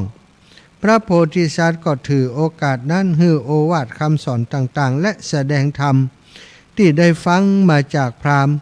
โจรฟังแล้วต้องการบูชาธรรมจึงฮือขอพร4 ข้อพระโพธิสัตว์จึงขอพร4 ข้อดังนี้คือขอฮือจอมโจรบ่มีโลภขอฮือมีอายุยืน100 ปีข้อ2ขออย่ากินพวกกษัตริย์เหล่านั้นข้อ3จงปล่อยพวกกษัตริย์ฮือกลับไปสู่แว่นแคว้นของตนข้อ4ขอให้เลิกกินเนื้อมนุษย์ว่าจะทา4 ข้อด้วยกันพรทั้ง4 ข้อนี้โจรฟังแล้วก็ปรบมือหัวเราะบัดตกลงขอให้ขอพรอย่างอื่นแทนพระโพธิสัตว์จึงขอว่าบ่ฮื้อข้อนี้เพราะเนื้อมนุษย์เป็นที่รักอาศัยความชอบนี้ทำบาปห่างจากความดีท่านจะบ่ได้พบกับสิ่งอันเป็นที่รักเพราะการฆ่าเพราะท่านฆ่าคนที่รักของคนอื่นโจรร้องไห้กล่าวว่าฮือบ่ได้เพราะตนยอมทิ้งพ่อแม่และราชบัลลังก์มาเพื่อกินเนื้อมนุษย์ทีเดียว พระโพธิสัตว์จึงทวงคำพูดว่าท่านบ่รักษาคำสัตย์บอกว่าจะฮื้อพร4 ข้อแล้วบ่ฮื้อและยกว่าตนเองถูกท่านยกคือเป็นอาจารย์ตัวคือเป็นทั้งเพื่อนและเคยเป็นคนช่วยแนะนำสอนศึกษาศิลปะวิทยาต่างๆตัวท่านก็ฮื้อพรแก่เฮาตัวเจ้าบ่ควรจะทำลายผู้มีพระคุณจอมโจรฟังแล้วก็มีใบหน้านองด้วยน้ำตาลุกขึ้นถวายบังคมพระบาทถวายพระพรข้อนั้นคือพระโพธิสัตว์ก็ชักชวนให้โจรออกจากป่าติดตามไปแล้วเข้าไปเจรจากับเสนาบดีและพระราชากรุงพาราณสีผู้เป็นโอรสของโจรโพธิสัตว์นี้คือระลึกถึงคุณของอดีตพระราชาสุดท้ายจอมโจรโพธิสัตว์ก็ได้กลับครองราชสมบัติเหมือนเดิมชาติที่พระองคุริมานเถระเกิดเป็นจอมโจรโพธิสัตว์นี้ครูบาอาจารย์อัตถกถาเล่าว่าเป็นการสมัยของพระพุทธเจ้านามว่ากัสสปะสถาในสมัยพระพุทธเจ้าโคตมะพระพุทธเจ้าของเฮานี้สถาญาติโยมทั้งหลายท่านก็เกิดเป็นบุตรของภัควพราหมณ์ผู้เป็นปุโรหิตของพระเจ้าโกศล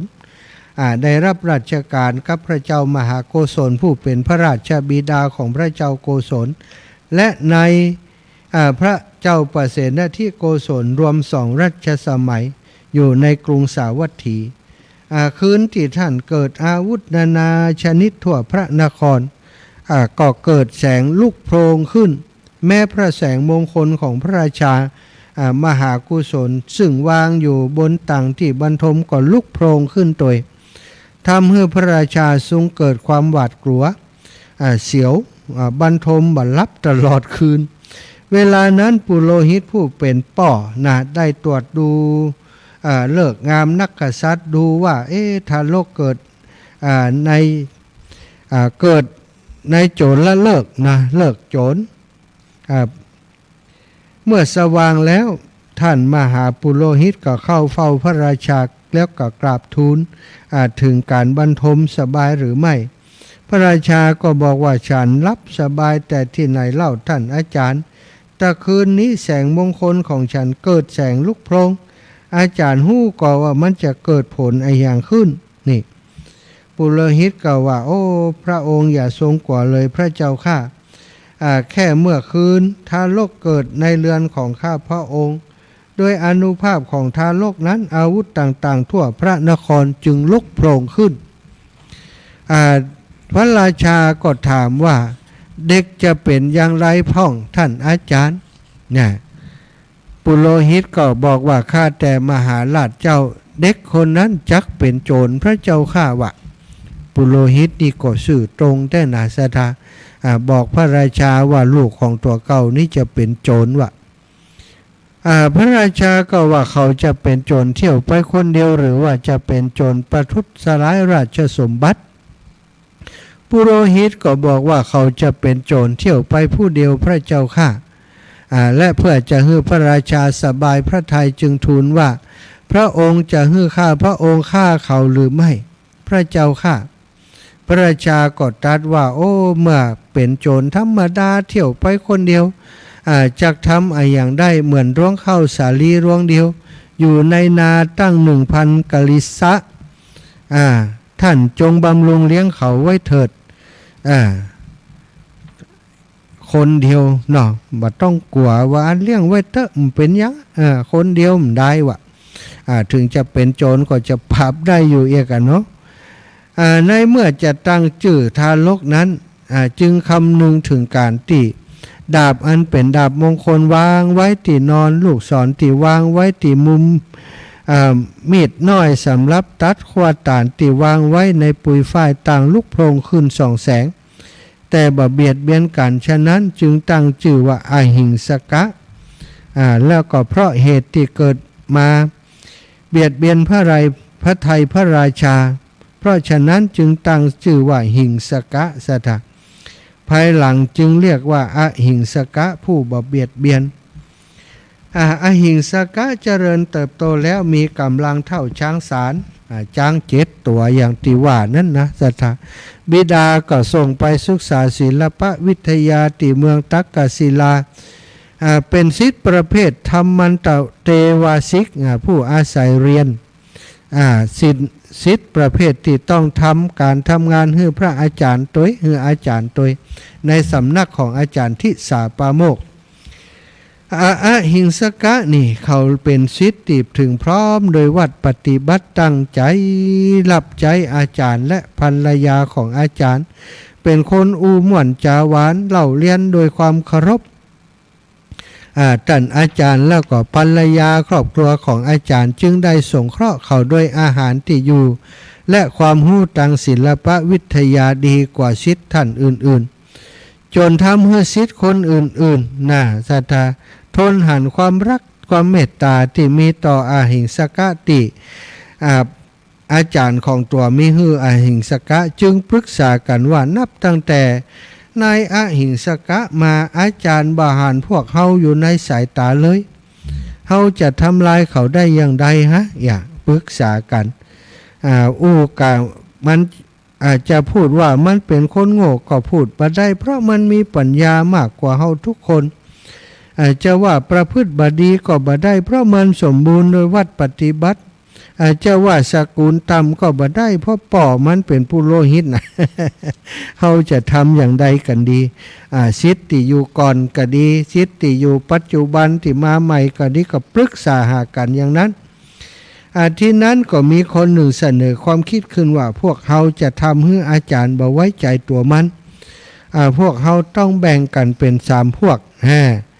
แล้วก็บอกถึงแผนการที่ยุแยงตะแคงรั่วนั้นเนาะพวกแรกก็ปากันเข้าไปหาอาจารย์วันไวแล้วก็ยืนอยู่ถามอาจารย์ว่าอาจารย์ก็ถามว่ามีอะไรอย่างกะเธอทั้งหลายพวกเขาก็กล่าวว่าโอ้หมู่กับผมเขาได้ยินเรื่องบดีมาเรื่องหนึ่งอาจารย์ก็ถามว่าเรื่องอะไรอย่างหรือก็กล่าวว่าพวกเขาได้ยินมาว่าอหิงสกะมานพจะประทุษร้ายจะยะฮืออาจารย์นะครับว่าอาจารย์ฟังแล้วก็ออกปากไล่ว่าออกไปเลยพวกเจ้าคนถอยพวกเจ้าอย่าทำลายลูกของเฮาอย่าทำลายความสัมพันธ์ระหว่างเฮากับอหิงสกะเลยเขาเป็นคนดีเธอนี่ว่าไปเลยว่าพวกเขาก็กล่าวว่าอาจารย์จะเชื่อหรือไม่ก็ตามแต่ขอได้โปรดใคร่ควรก่อนเถิดครับว่าแล้วก็ไปกันสถานทีนี้พวกที่2ก็มาแหมนี่พวก1ไปแล้วพวกที่2มาแหมใหม่สถานพวกที่2แบ่งกันเป็น3 พวกโลกพวกที่2ก็เข้าไปหาอาจารย์แล้วก็พูดเหมือนกับพวกแรกนั้นพวกที่3ก็เข้าไปหาแหมแล้วก็พูดเหมือนเดิมแหมคราวนี้อาจารย์ที่สาปาโมกผู้เคยเป็นคนนักแน่นสถานก็เริ่มวันไหวไล่พวกศิษย์ออกไปแล้วก็ตกลงใจว่าพวกเขาต่างแสดงความห่วงใยตัวเฮาหันจะเป็นเรื่องจริงนะเนี่ยเฮาจะฆ่ามันทิ้งเสียดีกะแต่ว่าถ้าไผ่หู้ว่าเฮาเนี่ยฆ่าศิษย์ที่อยู่ในสำนักของตัวเองแล้วไผจะมาเรียนศิลปะกับเฮาก็จะเสื่อมจากลาภอย่าไปอย่างอันเลยนะเฮาจะบอกกับมันว่ายังมีเรื่องที่เฮายังบ่ได้สอนเป็นวิชาสำคัญวิชาสุดท้ายเนี่ยแล้วก็เรียกให้อหิงสกะเข้ามาหาแล้วก็กล่าวว่าอหิงสกะเจ้าจะต้องฆ่าคนให้ได้ 1,000 คนเจ้าฆ่าได้ครบ 1,000 บ่ได้ก็เป็นอันว่าเจ้าจะได้สำเร็จศิลปะซึ่งทั้งเป็นการบูชาครูตัวอหิงสกะก็กล่าวว่าข้าแต่ท่านอาจารย์กระผมเกิดในตระกูลที่บ่เบียดเบียนกระผมบ่อาจจะทำเช่นนั้นได้อาจารย์ก็ตอกย้ำว่าเรียนศิลปะแล้วบ่ฮื้อข้าบูชาครูศิลปะนั้นจะบ่ฮื้อผลเนอะเธอคิดฮื้อดีๆว่าจะเอาการฆ่าคนปันคนมาเป็นกาบูชาครูซะได้อาจารย์เชื่อว่าอหิงสกะแต่ในอัตถกถาเปิ่นบอกว่า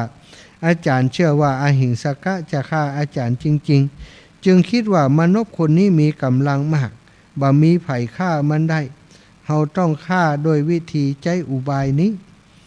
จึงเรียกอหิงสกะผู้เรียนจบแล้วเข้ามาล่ำลาเพื่อจะกลับถึงเมืองสาวัตถีแล้วก็กล่าวว่าอหิงสกะเอ๋ยธรรมดาศิษย์ผู้เรียนศิลปะจบแล้วจะต้องฮื้อกราบปูชาครูแก่อาจารย์เจ้าจงฮื้อกราบปูชาครูนั้นแก่เฮาอหิงสกะก็บอกว่าดีแล้วท่านอาจารย์แต่ว่าผมจะฮื้ออะไรยังอาจารย์ก็บอกว่าเจ้าจงนำเอานิ้วมือของพวกมนุษย์มา 1,000 นิ้วอาจารย์คิดว่าเมื่อมันฆ่าคนจำนวนมากต้องมีสักคนที่จะฆ่ามันได้ว่าอัน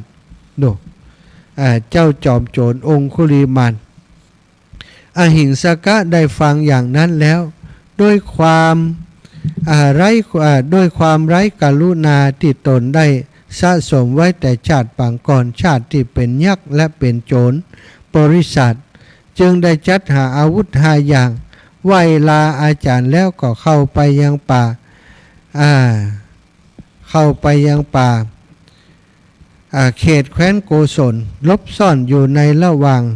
เขาลูกใหญ่ตรงกลางเป็นหนทางใหญ่สถานขึ้นไปยืนอยู่บนยอดเขามองหันพวกมนุษย์สัญจรไปมาเขาก็ลงไปฆ่าตัดเอานิ้วมาห้อยไว้ที่ยอดไม้เพื่อจะนับทีหลังแต่ก็มีแรงผ่องกาผ่องมาจิกกินนิ้วมือเหล่านั้นมีนิ้วหล่นลงมาบนพื้นดินเปื่อยเน่าไปบางเมื่อเขามานับนิ้วมือเหล่านั้นก็บ่ได้ครบจำนวนพันเขาจึงฆ่าเพิ่มแล้วก็ตัดนิ้วมือนั้นมา100เป็นด้วยได้ไว้เป็นพวงคล้องไว้ที่ไหล่เขาจึงได้สมญาว่าองคุริมานผู้มีนิ้วมือเป็นมาลัยเขาไหว้ละในอัตถกถาจารย์ว่าหลายอย่างสถานต่อมาเมื่อเขาฆ่าคนไปพระราชาก็เดือดร้อนไปถึงพระราชาพระราชาก็จะมาจับโจรองคุริมานแล้วเมื่อมารดาขององคุริมานนี่ทราบภักขวพราหมณ์ผู้เป็นบิดาทราบข่าวการร้องทุกข์ของประชาชนก็รู้ว่าโจรองคุริมานนั้นต้องเป็นบุตรของเฮาแน่จึงนำเรื่องมาบอกแก่นางมันตานีพรามณีผู้เป็นภรรยาว่านางผู้เจริญมีโจรชื่อว่าองคุริมานไล่ฆ่าคนทำให้ประชาชนเดือดร้อนโจรนั้นบ่ใช่ใครที่ไหนหรอกมันเป็นอหิงสกะลูกของเจ้านั่นแหละตอนนี้พระราชาจะเสด็จออกไปจับเขาจะทำอย่างดีเขาจะอย่างใดดีกันแม่มันวะนางพระมณีก็กล่าวว่าท่านจงรีบไปพาลูกของเฮามาเถิดพราหมณ์ก็บอกว่าเนี่ยนางผู้เจริญฉันบอกกล้าไปเพราะมีคำสอนกันว่าบอกควรวางใจในคน4 จำพวกคือโจรที่เป็นเพื่อนเก่าของเฮา1อดีตเพื่อนพูงที่เคยมีไมตรีกันมาก่อน1พระราชาที่ก็บอกควรไว้ใจว่าพระราชาองค์นั้นนับถือเฮา1หญิงก็บอกควรไว้ใจว่านับอยู่ในเครือญาติของเฮา1ด้วยหัวใจที่อ่อนโยนของผู้เป็นแม่นางจึงกล่าวว่าฉันจะไปหาลูกฉันเองก่อนแล้วกันแล้วก็เดินทางไปสามีบ่ยอมไปเนี่ยภรรยาจะไปเองนั่นตอนใกล้ลุ่งวันหนึ่งพระพุทธเจ้าทรงทราบว่านางพรามณีหวังว่าจะไปนำองคุริมานมาถ้านางไปองคุริมานก็จะฆ่ามารดาเพื่อจะให้ครบปันนิ้วทรงหันว่าโจรเป็นปัจฉิมพระวิกษัตริย์สัตว์ผู้เป็นภพสุดท้ายถ้าเฮาบ่ไปเขาจะเกิดความเสื่อมใหญ่หลวงจะตกนรกเพราะฆ่าแม่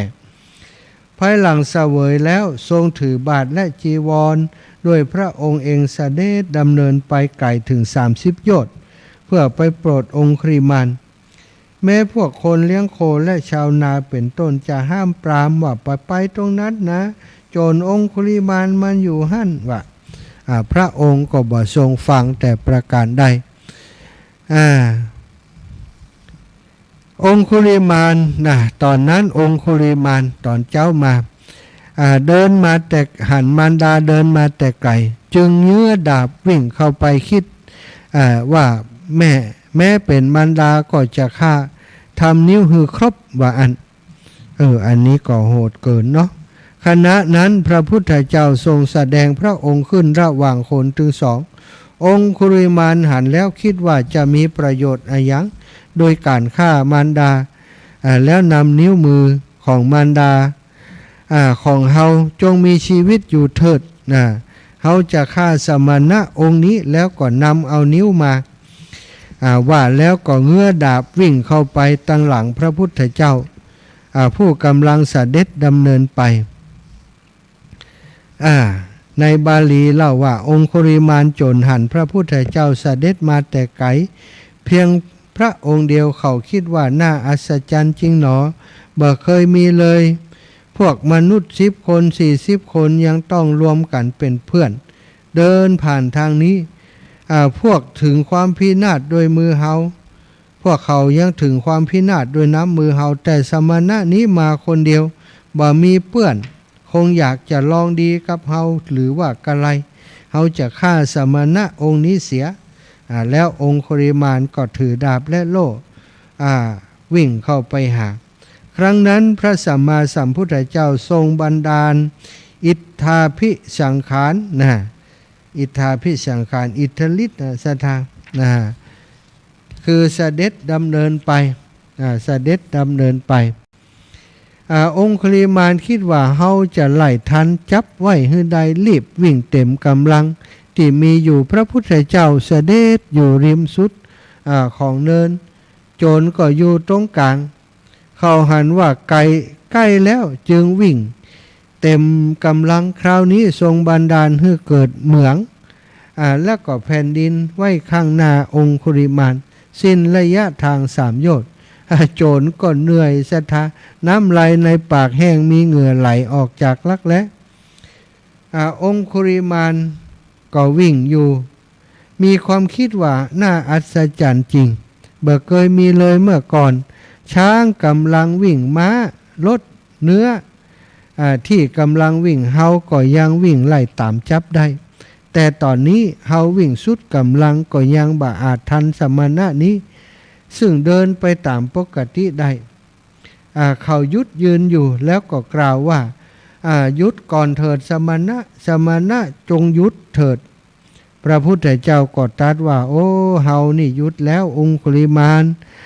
ท่านนั่นแหละที่ยังบ่หยุดท่านนั่นแหละจงหยุดเถิดองคุลิมานก็คิดว่าสมณะสักยบุตรมักเป็นคนพูดจริงปฏิญญาจริงทำไมสมณะรูปนี้เดินไปอยู่แท้ๆแต่พูดว่าหยุดแล้วองคุลิมานท่านเล่าท่านนั่นแหละจงหยุดถ้าอย่างไรเฮาพึงถามสมณะรูปนี้ดูองคุลิมานก็ถามโดยคาถาว่าดูก่อนสมณะท่านกำลังเดินไปแต่กล่าวว่าเฮาหยุดแล้วและท่านยังบ่หยุดกล่าวกับข้าพเจ้าผู้หยุดแล้วว่าไม่หยุดดูก่อนสมณะข้าพเจ้าขอถามเนื้อความนี้กับท่านหยุดแล้วเป็นอย่างใดที่ว่าข้าพเจ้ายังบ่หยุดนั้นคืออย่างใดพระพุทธองค์ก็ทรงตรัสว่าดูก่อนองคุลิมานเฮานี่วางอาชญาในสัตว์ทั้งหลายเฮาวางอาชญาในสัตว์ทั้งหลายก็หมายความว่าเครื่องมือฆ่าสัตว์นั่นแหละในสรรพสัตว์ได้แล้วจึงชื่อว่าหยุดแล้วในการทุกเมื่อส่วนท่านบ่ได้สำรวมบ่มีความกรุณาในสัตว์ทั้งหลายเพราะฉะนั้นเฮาจึงกล่าวว่าเฮาหยุดแล้วแต่ท่านยังบ่หยุดอธิบายพุทธภาษิตนี้เราหยุดแล้วอัตถกถาเพิ่นก็อธิบายว่าในการทั้งปวงนั้นทรงวางอาชญาแล้วบ่ว่าชนิดเคลื่อนไหวได้หรือว่าชนิดอยู่กับที่ชื่อว่าวางอาชญาวางสัตราอาวุธต่างๆลงแล้วศรัทธาญาติโยมก็บอกคือท่านองคุลิมานว่าโอ้เฮาหยุดแล้วแต่เธอนั้นยังบ่หยุดองคุลิมานพอได้ฟังว่าโอ้ความหมายมันเป็นอย่างนี่เองศรัทธาท่านจงหยุดเถิด ประกาศเลิกเป็นโจรองคุลิมานดูก่อนสมณะนานจริงหนอท่านเป็นผู้ที่เทวดาและมนุษย์บูชาแล้วเป็นผู้ที่แสวงหาคุณอันยิ่งใหญ่เสด็จมาถึงป่าอันใหญ่เพื่ออนุเคราะห์แก่ข้าพเจ้าข้าพระองค์นั้นจะเลิกทำบาปเพราะฟังคาถาอันประกอบด้วยธรรมของพระองค์องคุลิมานเลิกทำบาปสถานพระพุทธองค์ได้ตรัสว่าเฮายุดแล้วแต่ท่านยังบ่ยุดองคุลิมานก็ถามว่ามันหมายความว่าอย่างใดท่านบอกว่าท่านยุดแล้วแต่ท่านยังเดินไปพระพุทธองค์ก็บอกว่าความหมายของเฮาก็คือเฮาเนี่ยยุดในการทำร้ายชีวิตคนอื่นยุดในการฆ่าฟันยุดในการสร้างปัญหาให้ตัวเฮาและก็คนอื่นแต่เธอนั้นยังบ่ยุดเธอยังมีอาวุธยังถือดาบถือหอกอยู่ยังสร้างบาปสร้างกรรมให้กับคนอื่นทั้งหลายอยู่นี่คือความหมายของเฮาองคุลิมานเมื่อได้ฟังอย่างนี้ก็เกิดมีสติขึ้นมาความที่เปิ้นก็เคยมีบุญแต่การก่อนเคยสร้างบุญมาแต่ปางก่อนแล้วก็ชาตินี้จะเป็นชาติสุดท้ายของเปิ้นตัวสถาเมื่อได้ฟังธรรมจากพระพุทธเจ้ามันก็โพรงขึ้นในจิตใจโพรงขึ้นในสมองว่าโอ้แต่โลกเฮานี่ฆ่าคนมาเป็นปันคนวางเพื่อจะเอานิ้วไปปูจาครูเป็นสิ่งที่พิษลุนี่เป็นสิ่งที่บ่ใจลุนี่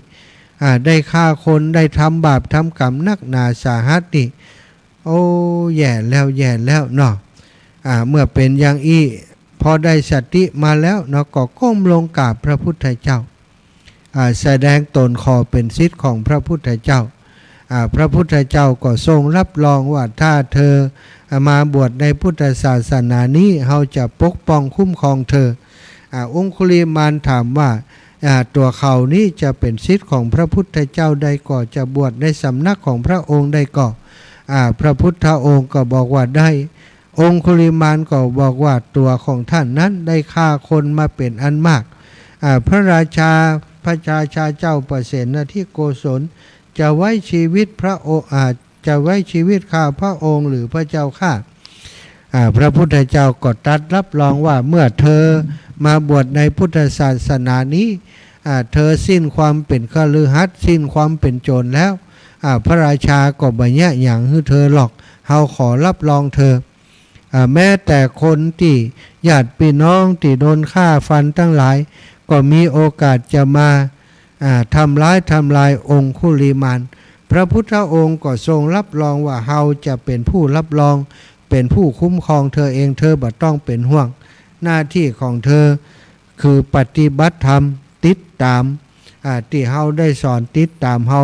เท่านั้นเธอก็จะได้ถึงอมตะธรรมในที่สุดซึ่งพระองค์คุลิมานก็ได้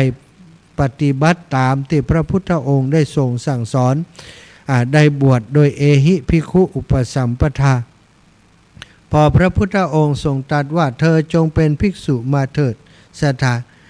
ดาบและจีวรก็ปรากฏแก่ท่านเครื่องนุ่งที่เป็นของคฤหัสถ์หนวดเคราต่างๆหายไปหมดโดยบุญเก่าที่เพิ่นได้สร้างสมไว้ในสมัยพระพุทธเจ้าองค์ก่อนๆได้ถวายไตรจีวรได้ถวายบาตรได้ทำบุญทำกุศลมาโดยตลอดด้วยบุญนั้นอภินิหารจึงได้เกิดกับท่านในอัตถกถาก็บอกว่าพอพระพุทธองค์ทรงตรัสว่าเธอจงเป็นภิกษุมาเถิดท่านก็ได้เป็นภิกษุที่สง่างามหนวดเขาหายไปหมดวาสนานี้โดยพุทธพินิหารและโดยบุญของท่านองคุลิมานต่อมาท่านก็ได้อยู่ในสำนักของพระพุทธองค์ได้ฟังธรรมจากพระพุทธองค์ได้ปฏิบัติแล้วก็สุดท้ายท่านก็ได้บรรลุเป็นพระอรหันต์องค์หนึ่งในพระพุทธศาสนาแล้วก็ได้ช่วยเหลือการเผยแผ่พระพุทธศาสนาในยุคสมัยนั้นอย่างกว้างขวางศรัทธาแม้จะมีอุปสรรคในตอนแรกแต่ต่อมาทุกคนก็ยอมรับในความเมตตาของท่านที่ท่านได้ช่วยเหลือหญิงมีคันก็ดีช่วยเหลือคนหลายๆคนศรัทธา วันหลังมีโอกาสจะนำเรื่องราวที่เก็ตต่างๆที่ท่านได้ไปช่วยเหลือคนอื่นๆมาเล่าอู้สู่กันฟังเนาะเอาละศรัทธาวันนี้ก็ได้อูจากันมาจนถึงเวลา16:45 นาทีนะก็จะปั่นเวลาศรัทธาญาติโยมได้โทรเข้ามามารายงานผลการรับฟัง0808844173ตะกี้มีหลายสายโทรเข้ามาในช่วงเวลาที่อาตมาบัดได้รับสายเนาะก็ขอสุมาอภัยเนอะที่โทรมาแล้วบัดได้รับสายตะกี้ตอนนี้โทรมาแถมใหม่ตะกี้ไผ่โทรมาพ่องขอดูก่อนเนาะก็ขออภัยที่บัดได้รับเพราะว่ากำลังเตรียมจะอยู่เปิ่นโทรมาก็รับบัดได้เนอะตะกี้ไผ่หมายเลขบ่ฮู้จักนี่อันนี้เปิ่นฮือรับเนอะเลขบ่ฮู้จักนี่นะศรัทธาญาติโยมว่ากันไปพี่น้องจากเมืองแป่แม่ทองตำบลวังหงส์จังหวัดแป่ตะกี้โทรมาเปิ่นจะฟังก่อนจากจังหวัดแป่ได้ยินอยู่กะบัดน่าเชื่อว่าจะได้ยินนะเพราะช่วงเวลานี้บัดน่าจะมีการบัดน่าจะมีการโทรศัพท์กระจายเสียงไปที่จังหวัดแป่เนาะหรือว่ามีก็ไม่แน่ใจหรือว่าเพิ่นฟังจากทาง Facebook ก็บ่แน่ใจสถานถ้าได้ฟังจากจังหวัดแป่ก็แจ้งมาว่าฟังได้อย่างใดหรือว่าฟังจาก Facebook เจริญสุขเจริญธรรมตอนนี้เปิดสายแล้วแม่ครูอารีพันธ์ศรีวิริยะใหม่พยายามติดต่อมาโทรมาได้ตอนนี้เนอะเปิดสายแล้วนะเปิดสายแล้วโทรมาได้เลยเนอะตะกี้มีคนโทรเข้ามาบ่ได้รับสายตอนนี้โทรมาแถมใหม่ได้แล้วเนาะดับปิ้งนี้อย่างไรโทรมได้กะน่าจะได้กะเนาะ0808844173เนอะเหลือเวลาบ่กี่นาทีแล้วนะขายใจเร็วๆตังตอนสายใต้นี่ยังบ่ออกแต่เนาะเจเนาะสายใต้เฮาตังจอมตองก็ดีตังพื้นที่อำเภอดอยหล่อนี้ยังบ่ได้5:40เนาะอันนี้มาจากทางเมืองฝางวุ่นกัน ว่ามีไผโทรอีแม่จะโทรล่ะใช่จะโทรขอสุมาอภัยตะกี้แม่ได้ยินตุลุกกำกึ่งไว้เกี่ยวกับอีแม่อันยังฮะได้ยินว่าจะ ได้ยินว่าจะกะได้ยินว่าจะอย่างไรก็ตุลุกว่าได้ยินว่าจะเกี่ยวกับอีแม่น่ะจะอย่างตรงนู้นกะได้ยินว่าจะมาวางศิลาฤกษ์กะ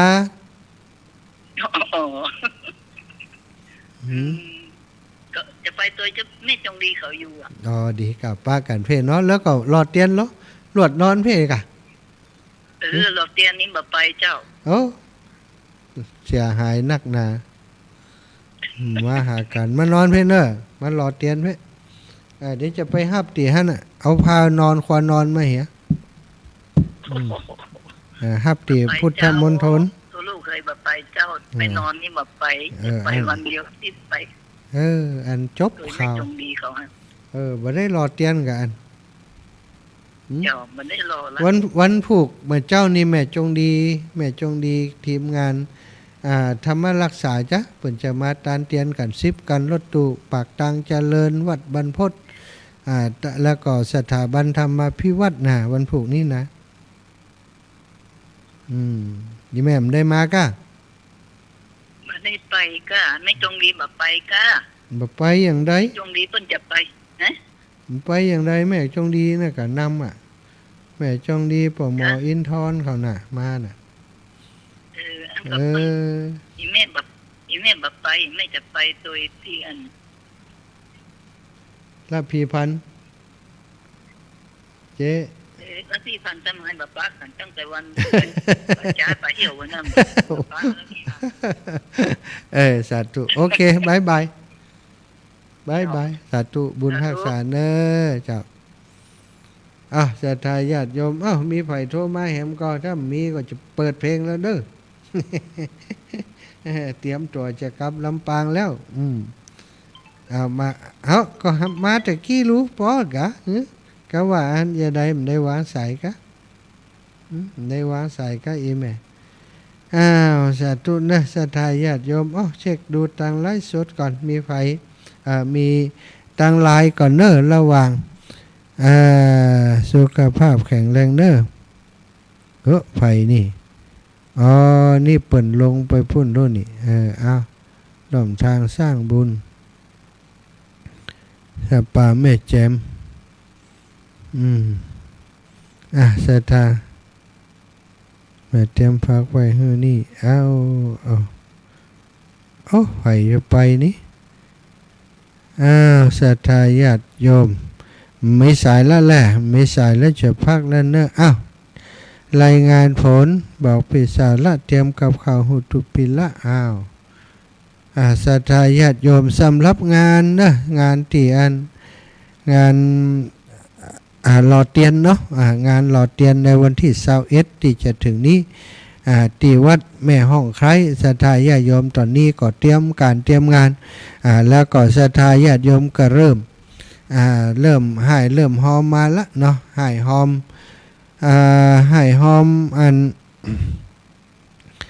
ปัจจัยนะในการเป็นเจ้าภาพโต๊ะ